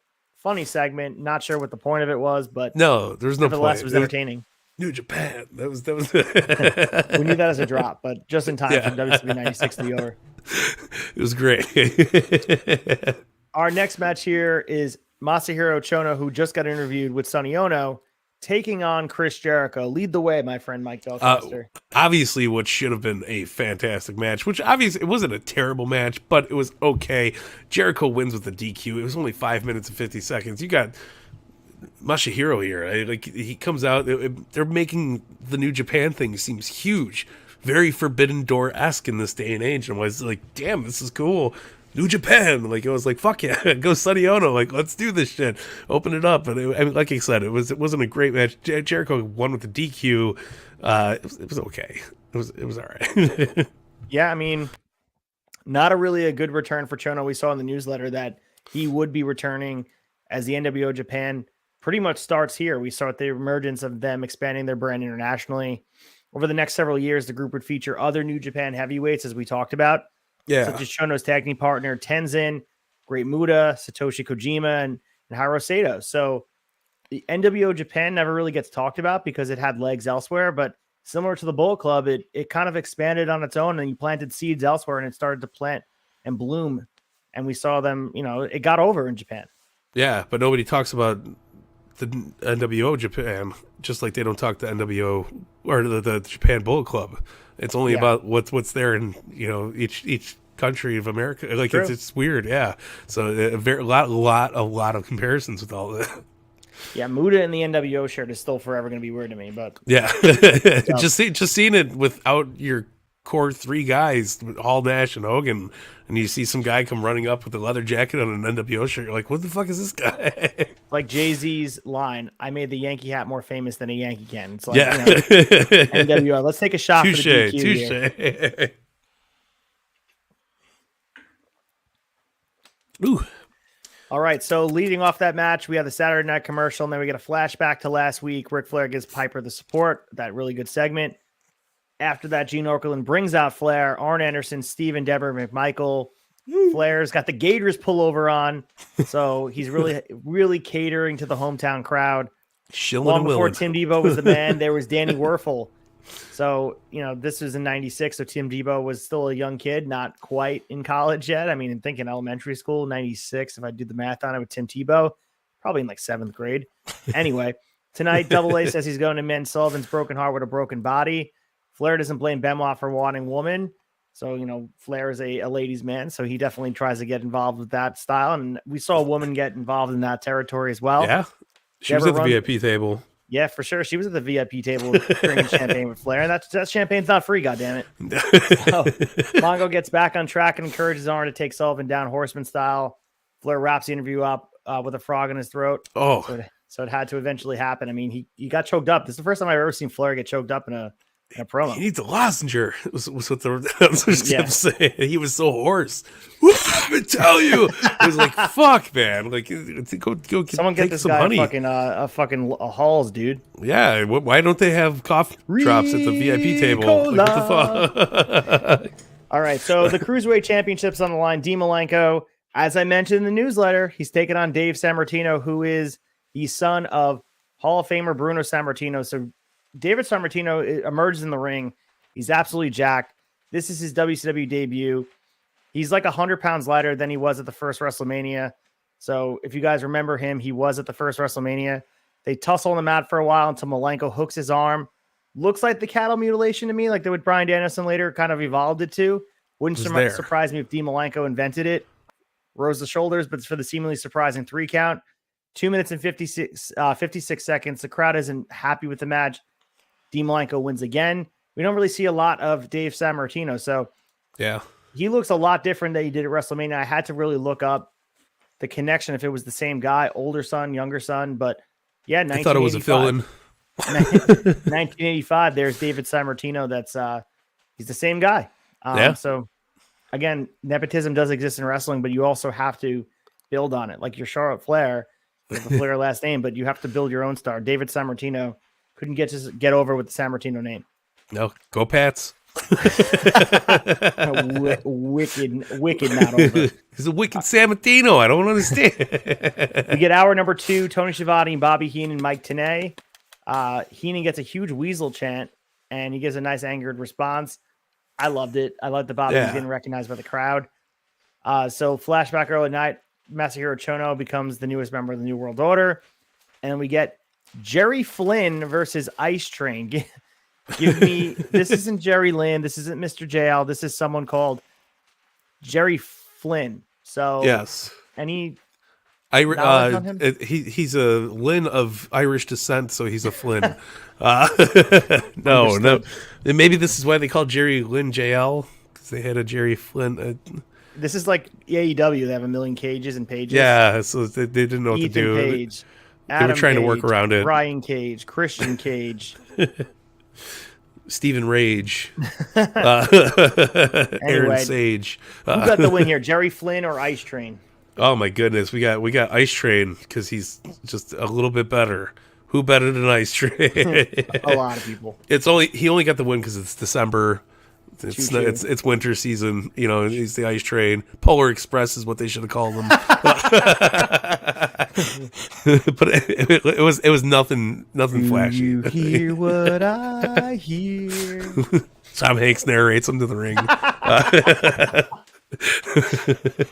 Amazing. All of Beautiful. a sudden, I love Ice Train. He's my favorite wrestler. Yeah, Ice Train gets the win here. 3 minutes and 25 seconds. Tanay says Ice Train picked up the submission during one of his matches with Scott Norton. It's an ankle lock. So by submission, Jerry Flynn, see you later. He's supposed to be accomplished and disciplined in all martial arts, Jerry Flynn, but can't beat the Polar Express. What he doesn't have is Christmas spirit. He does not. Oh man. All right, so it was good. 6 interrupts Ice Train celebration. Introduced WCW's World Tag Champs. Hall and Nash come out for an interview. They hype Starrcade and they make the challenge for their opponents, the Faces of Fear, and it's official. We're going to be getting Faces of Fear versus the Outsiders, which I'm very much looking forward to in our finale, man. It's going to be a good match. Yeah, it's going to be a banger. We get another promo for Sting. It's very weird. I mean, I don't know what song is supposed to be on it, but it's like LSD induced. That's what I kind of wrote down here. It just seems very bizarre. But cool. I mean, we're seeing some Sting stuff here. Yeah, no, it's good. They're kind of plugging and teasing, and even though we still got a ways to go, they're just kind of showing it off. It's nice. So the next match here, we have Bobby Eaton getting in action again, taking on Rey Mysterio Jr. And this match only goes 4 minutes and 59 seconds. Clearly, Rey Mysterio Jr. gets the win here. Rey catches Eaton up top and brings him down with a Hurricane Runner for the 3. So it's just interesting that they used, first of all, when they wanted someone to job to Big Bubba, they use a cruiserweight. And then when they want someone to job to a cruiserweight, they use a heavyweight.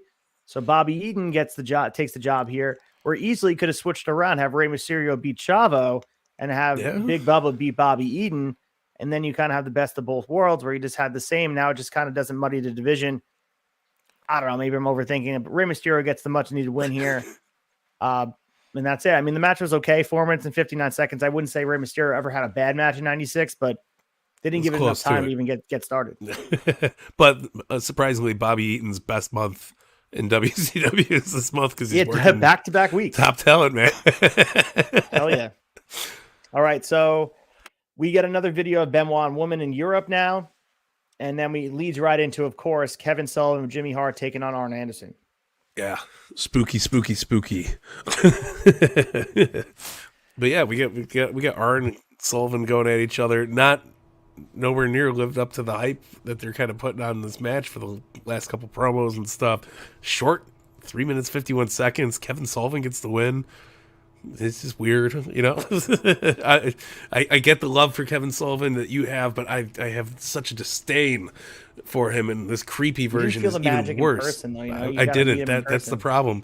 I would have asked him to throw on a pair of khakis and a red shirt and said, "Hey, sell me some insurance, Kevin Sullivan." So, I mean, we saw Conan coming out here too as well. So we got different personalities in here, and Kevin Sullivan's in the mix of this mini push, I guess, because of the Benoit situation. Yeah. But obviously, Arn Anderson, he got a huge reaction from the crowd too. So he's very much over. I know they're in Pensacola, Florida. It's not quite Horseman territory in Carolina, but yeah, I mean, Arn Anderson is definitely someone who's still very much over, and he got a huge reaction aside from the opener on this card. Yeah. No, crazy. 96 has been a while. So the next two matches, they're not even matches. They're listed as advertisements, but they both are no contest. So I guess, we're going to have to take shots for both of them. But, yeah. We're supposed to get Rick Steiner with Scott Steiner versus Sting. So Sting starts to come down from the Raptors, and then after another another Sting decides to come out from another part of the arena, and the announcer thinks he's the real Sting. Oh, obviously it's the fake Sting, the NWO Sting we've been seeing for weeks and weeks. He pulls the ropes down for the real Sting while the Steiners get the bats. When they turn their back, Sting hits the NWO Sting with the Scorpion Death Drop. And now the announcers realize it. Tony says, oh, this is the real Sting. Rick tosses Sting the bat and heads back to the crowd. And they're kind of hyping that Sting is definitely with WCW, even though he's still sort of a vigilante. Yeah, and I mean, NWO Sting looks like Jay Leno in Sting makeup. It's clearly not Sting. It looks like Joe Swanson. Yeah, like he's just got this big jawline, and he's like, "Look at me, I'm the forbidden guy. My name's Sting." It's just weird, man. But I mean, how can you not tell the difference? Glad to see Sting kind of doing his thing, but why even talk about having matches and then having it be this weird thing? And why are they doing it to the Steiners of all people? This is the second. Like last week, it was Piper. Now it's Sting. Like, come on, give the Steiners a break, man. Yeah. So the match didn't happen. We'll take a shot quick. Yeah.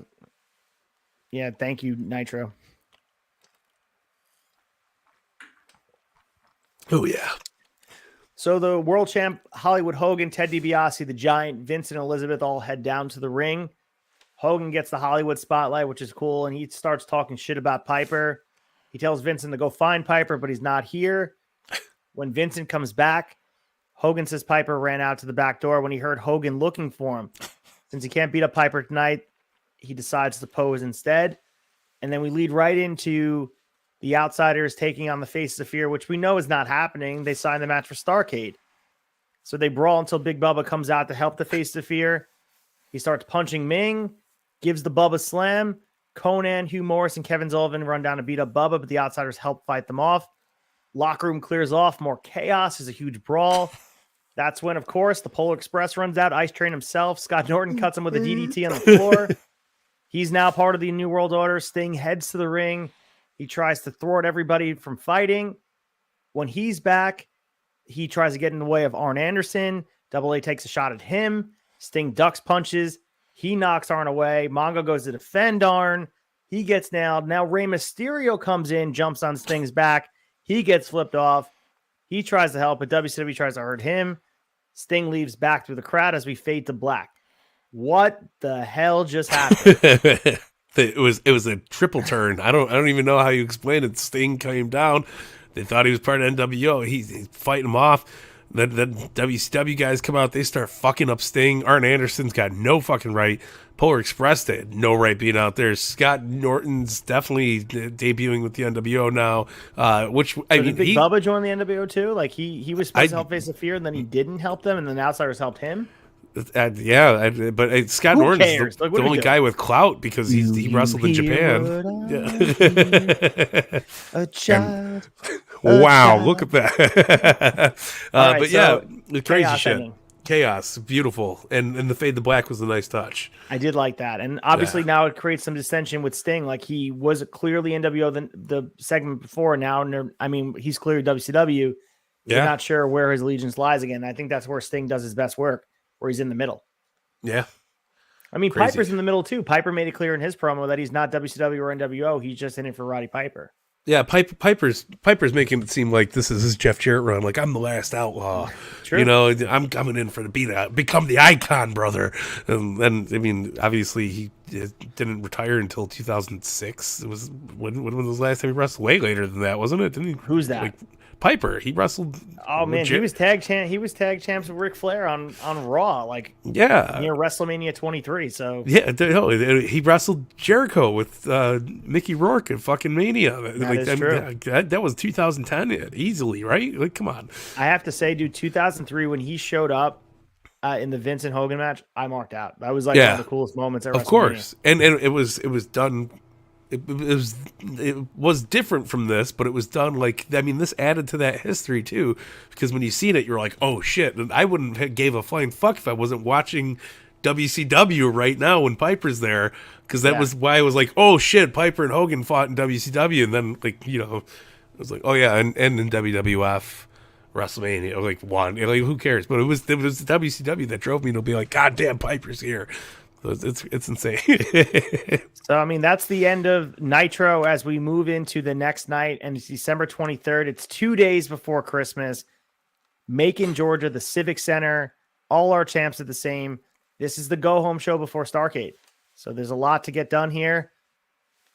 I mean, how do you top how they went off the air? I know we just talked about how chaotic it was, and I love chaos, and it's hard to decipher.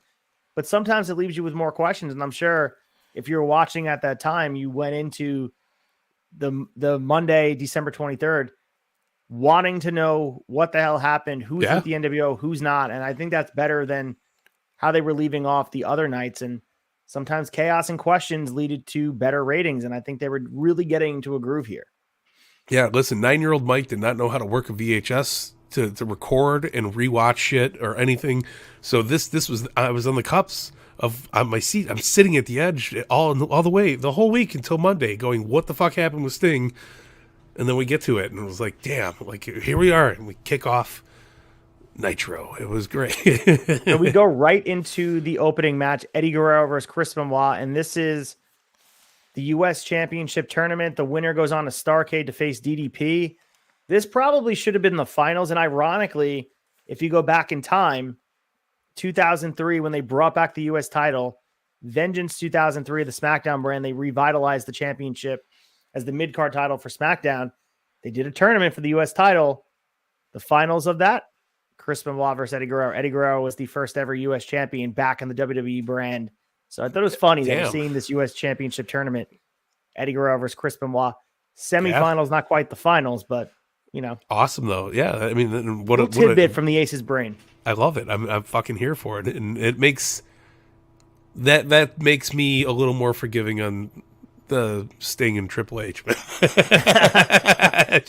they paid attention a little bit. Okay, thank you. Like, goddamn. I don't think they probably had any idea. No. It was just a happy accident for people. They're like they're friends. Put them together in a match. Let them fuck each other up. So DDP and Eddie Guerrero are still feuding after all these months. So it only makes sense that they would have this match here at Starrcade. Eddie took his Battle Bowl ring. Like, I think that's what the feud started. So nothing really happened since. So anyway, we have DDP joining for commentary because he's already going to the finals. He's got the winner at Starrcade. These two really get absolutely rough with each other from the start. We get the chops. We get everything you expected. Very strong style wrestling. Unfortunately, we do get a Kevin Sullivan promo split screen to build up. Picture, man. You know, picture in picture. Obviously, he's feuding with Benoit. All while Eddie controlling with the headlock. We do Benoit, a cool spot. Benoit stops the frog splash with a superplex. Crowd is absolutely on fire for this. Benoit hangs Eddie out to dry and goes for the back superplex. Ref gets on the ropes to talk Benoit down. He gets shoved away, which allows Eddie enough time to regroup and push Benoit down for the mat. For a really cool looking frog splash, he really hit hard. Benoit does a really good job of selling it in his solar plexus. Gets the cover. 1, 2, 3. The match goes over 10 minutes, 10 minutes and 34 seconds. Guerrero advances to the finals to take on DDP. Man, these guys really had the crowd in the palm of their hands. And we always talk about it. 2004, MSG, both these guys in the middle of the ring as world champion. Eddie WWE champion, Benoit the world heavyweight champion. And these guys were always connected, whether it be ECW, whether it be New Japan Pro Wrestling, here in WCW.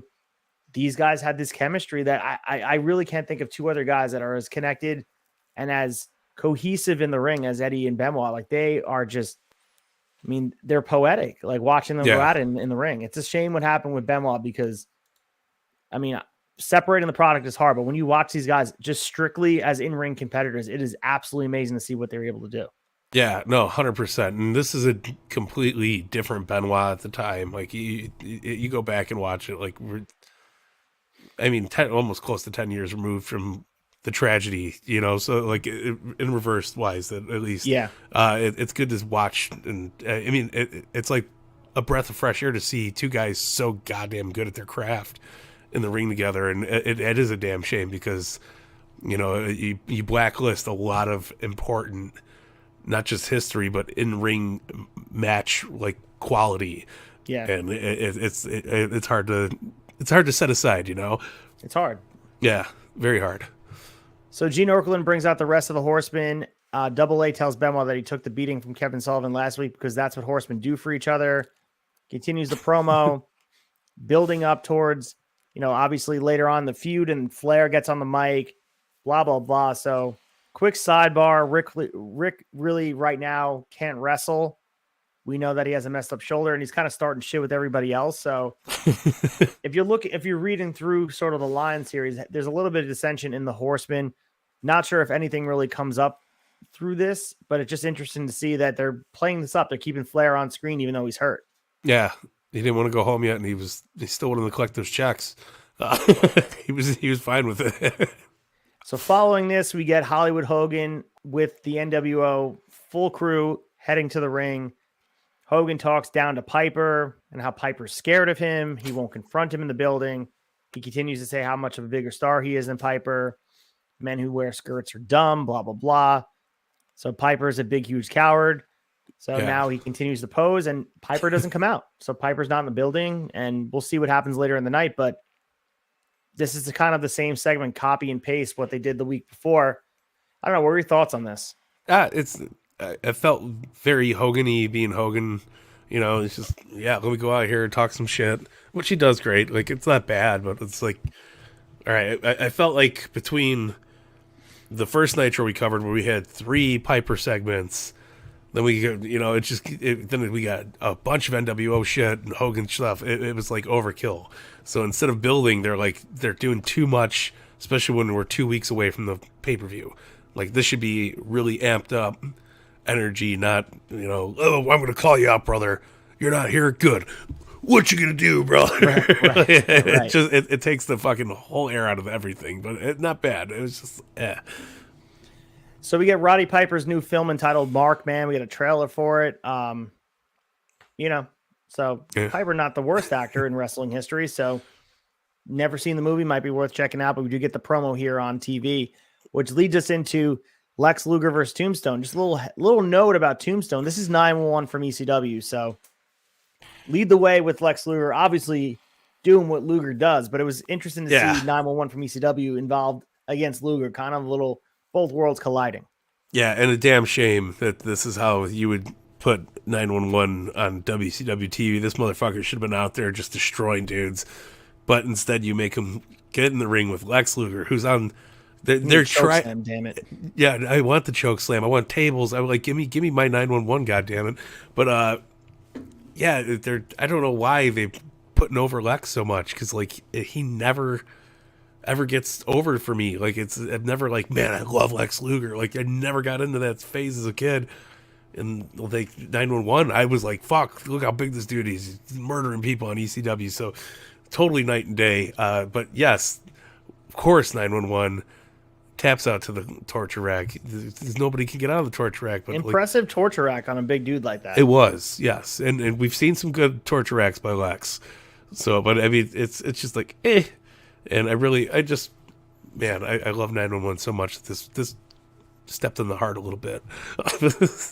So we get a flashback to last week, the real Sting beating up the NWO Sting, all that chaos. So leads us into Mr. JL, not Jerry Flynn, but Jerry Lynn, taking on Rey Mysterio Jr. This match was interesting only because Mr. JL was working heel. He's usually a face in every other aspect. Anytime he's working Rey Mysterio, he's a heel. They trade arm drags. Rey ducks a Pescado, hits a flying head scissors, fast-paced match. These two did a really good job with the short amount of TV time they had. 6 minutes and 2 seconds. Springboard Dragon Stunner for the 1-2-3. Rey Mysterio gets a win. Rey Mysterio always seems to do the best with the time he's allotted for. An absolute superstar. Eventual world champion, but the guy is just above and beyond the best cruiserweight they have as far as luchadors go. You can make your own case about Dean Malenko as a technical wrestler, but Rey Mysterio, every time he's out there, no matter the opponent, he steps up his game. And whether it's 6 minutes, 12 minutes, 20 minutes, Rey Mysterio is going to go out there and put on a show. And things like the tilt-a-whirl backbreaker, finished with the springboard leg drop, near fall, the Rana with a power bomb, like things like that. It's explosive. And WCW was giving out a product that nobody else was doing at the time. And it was groundbreaking. I know we say it every week, but Rey Mysterio Jr. and Jerry Lynn, when this is on your screen, 6 minutes or 10 minutes, go out of your way to watch it. Yeah, it shows because they give these guys even with the 6-minute thing. You've seen guys go out there and do 10 minutes, and it means jack shit. But they squeeze so much into these like a 6-minute match that you feel like you've been watching a 15-minute match. You're like, damn, this is good. It's very fast paced, very high action, a lot of stuff going on. It's perfect, man. So the last part of hour one is Rey Mysterio going over to the announce position to talk about Sting and how he's just defending himself. So when somebody throws a punch at you, you duck and you stand up for yourself. Larry just thinks Rey is dreaming. So that's it. And then they show the Bonnie Tyler video as well. So interesting that they had Rey Mysterio hop to the announce table and defend Sting. I don't know who wrote that. Like, why Rey Mysterio? He had this like mystique about him that he doesn't really ever speak. That's one of the first times we hear him speak, and a rare time we hear him speak. Yeah. He's talking about somebody else. Very, very, very weird. But anyway, no, just thought it was a note. Unneeded. You could have totally skipped past that, went right into another Hogan and Piper segment. Yeah, exactly. Let's have it record. Hogan must post. Hour number 2, Tony Schiavone, Bobby Heenan, Mike Tenay lead the way. We get a flashback to Hogan talking about Piper. And of course, dude, serendipity, Glacier, a nice little match here, taking on Sergeant Buddy Lee Parker. Tell me about this match, dude, and why was it about a minute long? It was 2 minutes and change. Much like Wu-Tang, Glacier ain't nothing to fuck with, okay? Plus, it's December. You're giving all the cold guys some love. Ice Train was the first to go, and now we got Glacier. Winter is coming and all over the place. Come on. It's great. Gets that chronic kick, rocking it out. And, man, 2 minutes. It should have been a minute and 20. It should have only been 29 seconds. As Bobby Heenan said, Glacier is a force, and goddamn it is he. All right, so knee-jerk reaction. I asked you about Jericho's impact finishers, the Codebreaker or Judas Effect. Ooh. If you had to pick one kick, Black Mass from Malachi Black or the Cryonic Kick from Glacier? Man, you can't have a Black Mass without the Cryonic Kick, man. They're two in the same. You gotta crawl before you walk. I understand exactly. You can't. I'm not dogging on my boy Glacier like that. Fair enough. Not 96. Not 96. Who's Malachi Black? I don't even know what you're talking about. Fuck that guy. All right, so we are next match with the Amazing French Canadians with Colonel Rob Parker taking on Public Enemy. So the beginning of the match, Public Enemy interrupts the American French Canadians, the Amazing French Canadians, pardon me. Canada's performance by blinding them with their toboggans. Match goes 3 minutes and 23 seconds, but we get a ref calling for the bell with a DQ because Public Enemy tries to get the table in there. So the French Canadians get the win here. So DQ after by the match, intent. Yeah, I mean, intent. You can't do that. Like, no, we're done. So all I know is PCO is in this match. He should have been on Dynamite, but he wasn't. Man. They get Public Enemy version of the Quebecer crash on a broken down table before he gets pulled out by Rougeau and Parker to celebrate how they are number one. Garbage match, garbage segment. We need to take a shot. Hell yeah. That's pretty much it. And make sure your shot glass is full because we have another DQ coming up next. So just spoil it. Yeah. We're going halfsies. We're going ham on this. We got 3 episodes. We do this for you guys. Woo! We love you guys. So taking the shot quick, and then when you're done taking your shot, my friend, talk about Conan and Big Bubba having the match of a lifetime, which is not a match of a lifetime. It's 5 minutes of just what the fuck happened. Yeah, Nick Patrick's back for the first time since his beautiful one-on-one with Jericho, and he's not rocking the neck brace. He's not rocking the ski mask. He's less of a Kenny Powers version of Nick Patrick. He's just kind of beating the ref, which is some bullshit. Who gives a fuck about Bubba? We love Conan. Conan should win everything, but we get an over the top rope DQ. Like what? What is this? Like, what are we doing here? And it's Big Bubba who gets the win. It's Memphis Wrestling, goddammit. Yeah, like you got come on, have it your way or my way, any way you want it. Like we got to figure this shit out. They're kind of like breaking rules while trying to follow rules. None of this shit makes sense. Don't throw these random DQs at me. I like to drink, but goddamn. But also, it's like, if you want to do a DQ, could we do something that makes sense? A chair shot, a low blow, something like that. Why are there so many other matches where everyone's going toss over the top rope? We just saw 3 matches that we have spots where we get supersedes and topes over the top rope, and you're disqualifying. It makes 0 sense. He could have fed Conan a Chihuahua. It would have made more Oh sense my than God, it did El Snow, for God's R.I.P. sake. Yeah. All right. God damn it. 3 episodes. God damn it. God damn, pal. Feed him the dog, god damn it. Oh my God, Pepper. All right, so our next match here is the television championship on the line. Steven Regal and Dean Malenko, and goddamn, dude, this match was really good, but the crowd did not react, which was bizarre. They went crazy for the Psychosis match with Steven Regal. You think they would have went crazy for Dean Malenko. So the TV belt is on the line. The announcers didn't mention it. The only reason I know it's on the line is because you see him show it to Malenko and they show it to Steven Regal. Tane's able to pay attention to the match. The point of being Malenko wins the TV strap. He'll have a chance at holding 10 titles at once if you're able to capture the J Crown at Starrcade against Ultimo Dragon, because all those titles are on the line. This match, as you would expect, is just a very technically sound match. Regal trying to dislocate Malenko's elbow from the start. We get monkey flips, cartwheels. The crowd is absolutely silent through the whole match as Tony and Bobby are just hyping up the card for Starrcade. Malenko rolls out of the Boston Crab, nearly gets a Texas Cloverleaf over when Regal finds the ropes. A butterfly suplex, a release German by Malenko, a brainbuster by Malenko, and we get a 10-minute draw about 34 seconds early, though. Yeah, so by my count, 9 minutes and 26 seconds. They said 10 minutes, whatever. The crowd was non-reactive. I just don't understand why they did this. And I mean, I think the fact that the crowd didn't react is a bad omen for maybe doing a time limit draw later in WCW, but I don't think the draw had anything to do with it. They weren't reacting anyway. I think they were building towards the crescendo of this draw and no one really cared, which is weird because they reacted so strongly to the Psychosis and Regal match. Yeah, no, we know very well here. People hate time limit draws. That shit doesn't fly here. Okay, I love time limit draws. I'll just put it on the record I think it's beautiful. 10 minutes though for isn't the TV championship isn't 10 back in the. I mean, clearly here it's 10. Isn't it 15?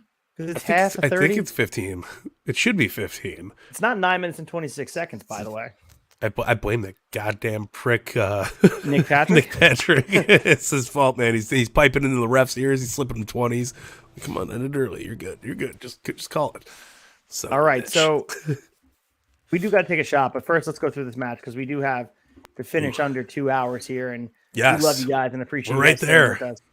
Jeff Jarrett is taking on Rick Steiner with Scott Steiner. So the two guys who talk the most shit about Sting are squaring off against each other the whole night. So overhead suplex brings that clearly fake and obvious NWO Sting. Of course, Tony's convinced is the real Sting. We get more Tony being confused. Steiner saves Jarrett from the Scorpion Death Drop with Steiner line, and Jarrett inexplicably jumps on the fake Sting for the 1, 2, 3. So somehow Jeff Jarrett gets the win. I have him beating Rick Steiner, but he pinned the fake Sting. Somehow over the top rope is a DQ, but Jarrett pinning the fake Sting, who's not even in the goddamn match, counts as a win. Don't understand it. 2 minutes and 24 seconds. That leads us. What? I don't understand. That leads us into the main event interview time. We haven't seen Hollywood Hogan for about an hour, so we got to bring him out again. Brother. Oh, brother. Piper. This time the bagpipes hit, but it's Eric Bischoff, as you guys see on the graphic that I made. Bischoff dressed as a Scottish stereotype with the Hulkster t-shirt, pretending to be Piper. He admits Hogan is a true icon and the unrivaled god of wrestling. He lays down for Hogan as Nick Patrick comes out, our favorite referee. He counts to 3. While Bischoffs continue to worship Hogan, more bagpipes hit, and the real Piper heads down to get into fisticuffs, and they start going at it. The crowd's going nuts until the New World Order runs down to make the fight 12-on-1 while Sting watches on from the rafters. WCW security comes out way too late, and that's where we leave off 6 days before Starrcade. Because, I mean, goddamn, dude. Like, that was a way to build up the pay-per-view. Yeah. Running down the matches that we're going to be reviewing next week. Our main event is the World Heavyweight Championship, Hollywood Hogan versus Roddy Piper. We get Luger versus the Giant, DDP versus Eddie Guerrero for the U.S. Championship, the World Tag Team Championship on the line, the Outsiders in the Face of Fear, Jarrett versus Chris Benoit, Rey Mysterio Jr. versus Jushin Thunder Liger, Akira Okuda versus Medusa, because don't forget, we have the WCW Women's Tournament that they completely ignored, but somehow the finals are at Starrcade. And then the WCW Cruiserweight Championship on the line. and the J. Kron championships on the line. Dean Malenko and Ultimo Dragon. So that's going to be a killer match. Goddamn, dude. 3 nitros with crazy endings. This one more so than ever. No, I feel like the second Nitro had a better ending, but this one was great. I felt what a good build up for a fucking match. Really, like the intensity, the rivalry. Maybe keeping him off TV was a good idea, and keeping replaying fucking things, because like you really waited to see Hogan get his ass kicked. I think that's where the pay-per-view buys are coming from at this point. They're like, fuck it. Like, I'll throw $60. $24. They got it easy here. It's like GCW, for God's sakes. But you had to watch great shit happen. Yeah, what's inflation? It's actually worth $31.32. I'm sure there's some number to it, but I'm not doing it. I'm sure there is. It's probably like $65, but whatever. Tyson, you're in the chat. Do it. Tyson, do it. Yes, Tyson. Direct message us what the inflation cost for $24.95 in 1996. Yes. It's probably like your normal Big Mac or something like that. Not that I'm doing it. Just yeah. No, I'll keep talking. We're good. But I mean, what a loaded ending to all 3 Nitros we covered. I mean, it was hot shit. And then what a beautiful card for Starrcade on December 29th, 1996. I just turned freshly 9 years old. I'm almost 10. I'm on the precursor to puberty. I'm having the best time of my life. I'm your beautiful, perfect wrestling fan at this age. I'm jacked up. I'm ready to see Roddy Piper take on Hulk Hogan, and I'm ready to hear about inflated numbers. $24.95 in 1996 is worth $47.20 today. So God, damn. There you go. Yeah, I mean, it makes sense. WWE was overcharging a little bit for the pay-per-views before we got onto the network there, buds, but it's okay. All right, so with that being said, let's get to the chaser, and we will pick our favorite part of the 3 nights of Nitro.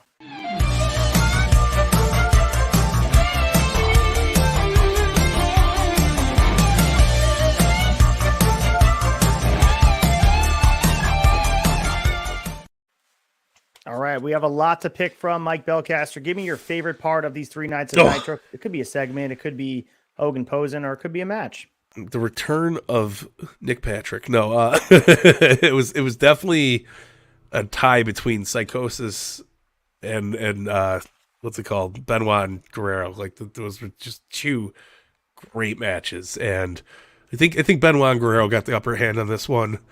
So I'll give a full push on that. Like, it was good. It was great.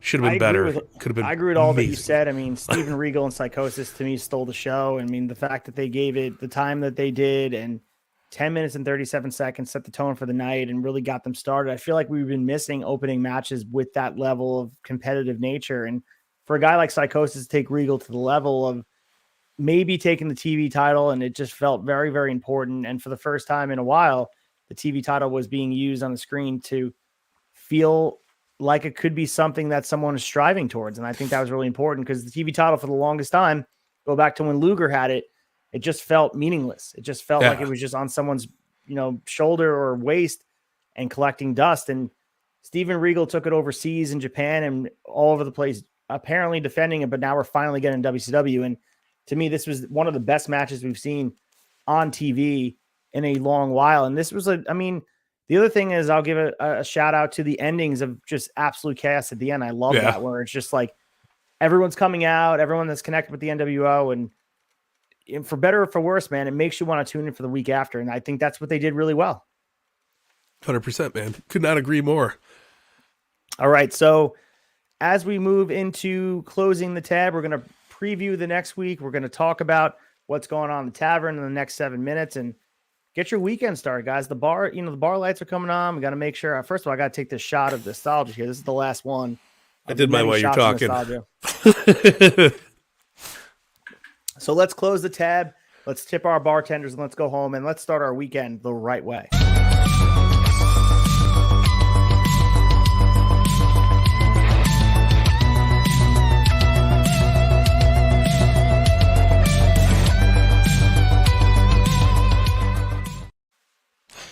All right, as we give our final wrap up of week 29 of what was a fantastic journey through 1996 as we get ready for the finale of 1996, episode 30 next week. That will be November 11th, 2022. Going to be reviewing Starrcade 1996 and the December 30th, 1996 Nitro as we kiss 1996 goodbye. We say hello to ECW 1995. Of course, we'll have, the same content you guys are looking for, but it's going to look a little bit different.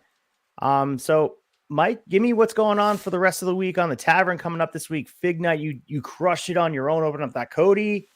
Anything else going on your end, my friend? No, but listen, I'm excited to get to our very last episode of WCW 96. A very bittersweet moment for me. I thought we did a great job. You killed it, obviously. I mean, I think we both did pretty decent on my end. I think we did pretty good. But I think it was one of the best little trips that we've taken, and it's only going to get better from here on out. ECW is going to be a blast, a little more extreme, if you will.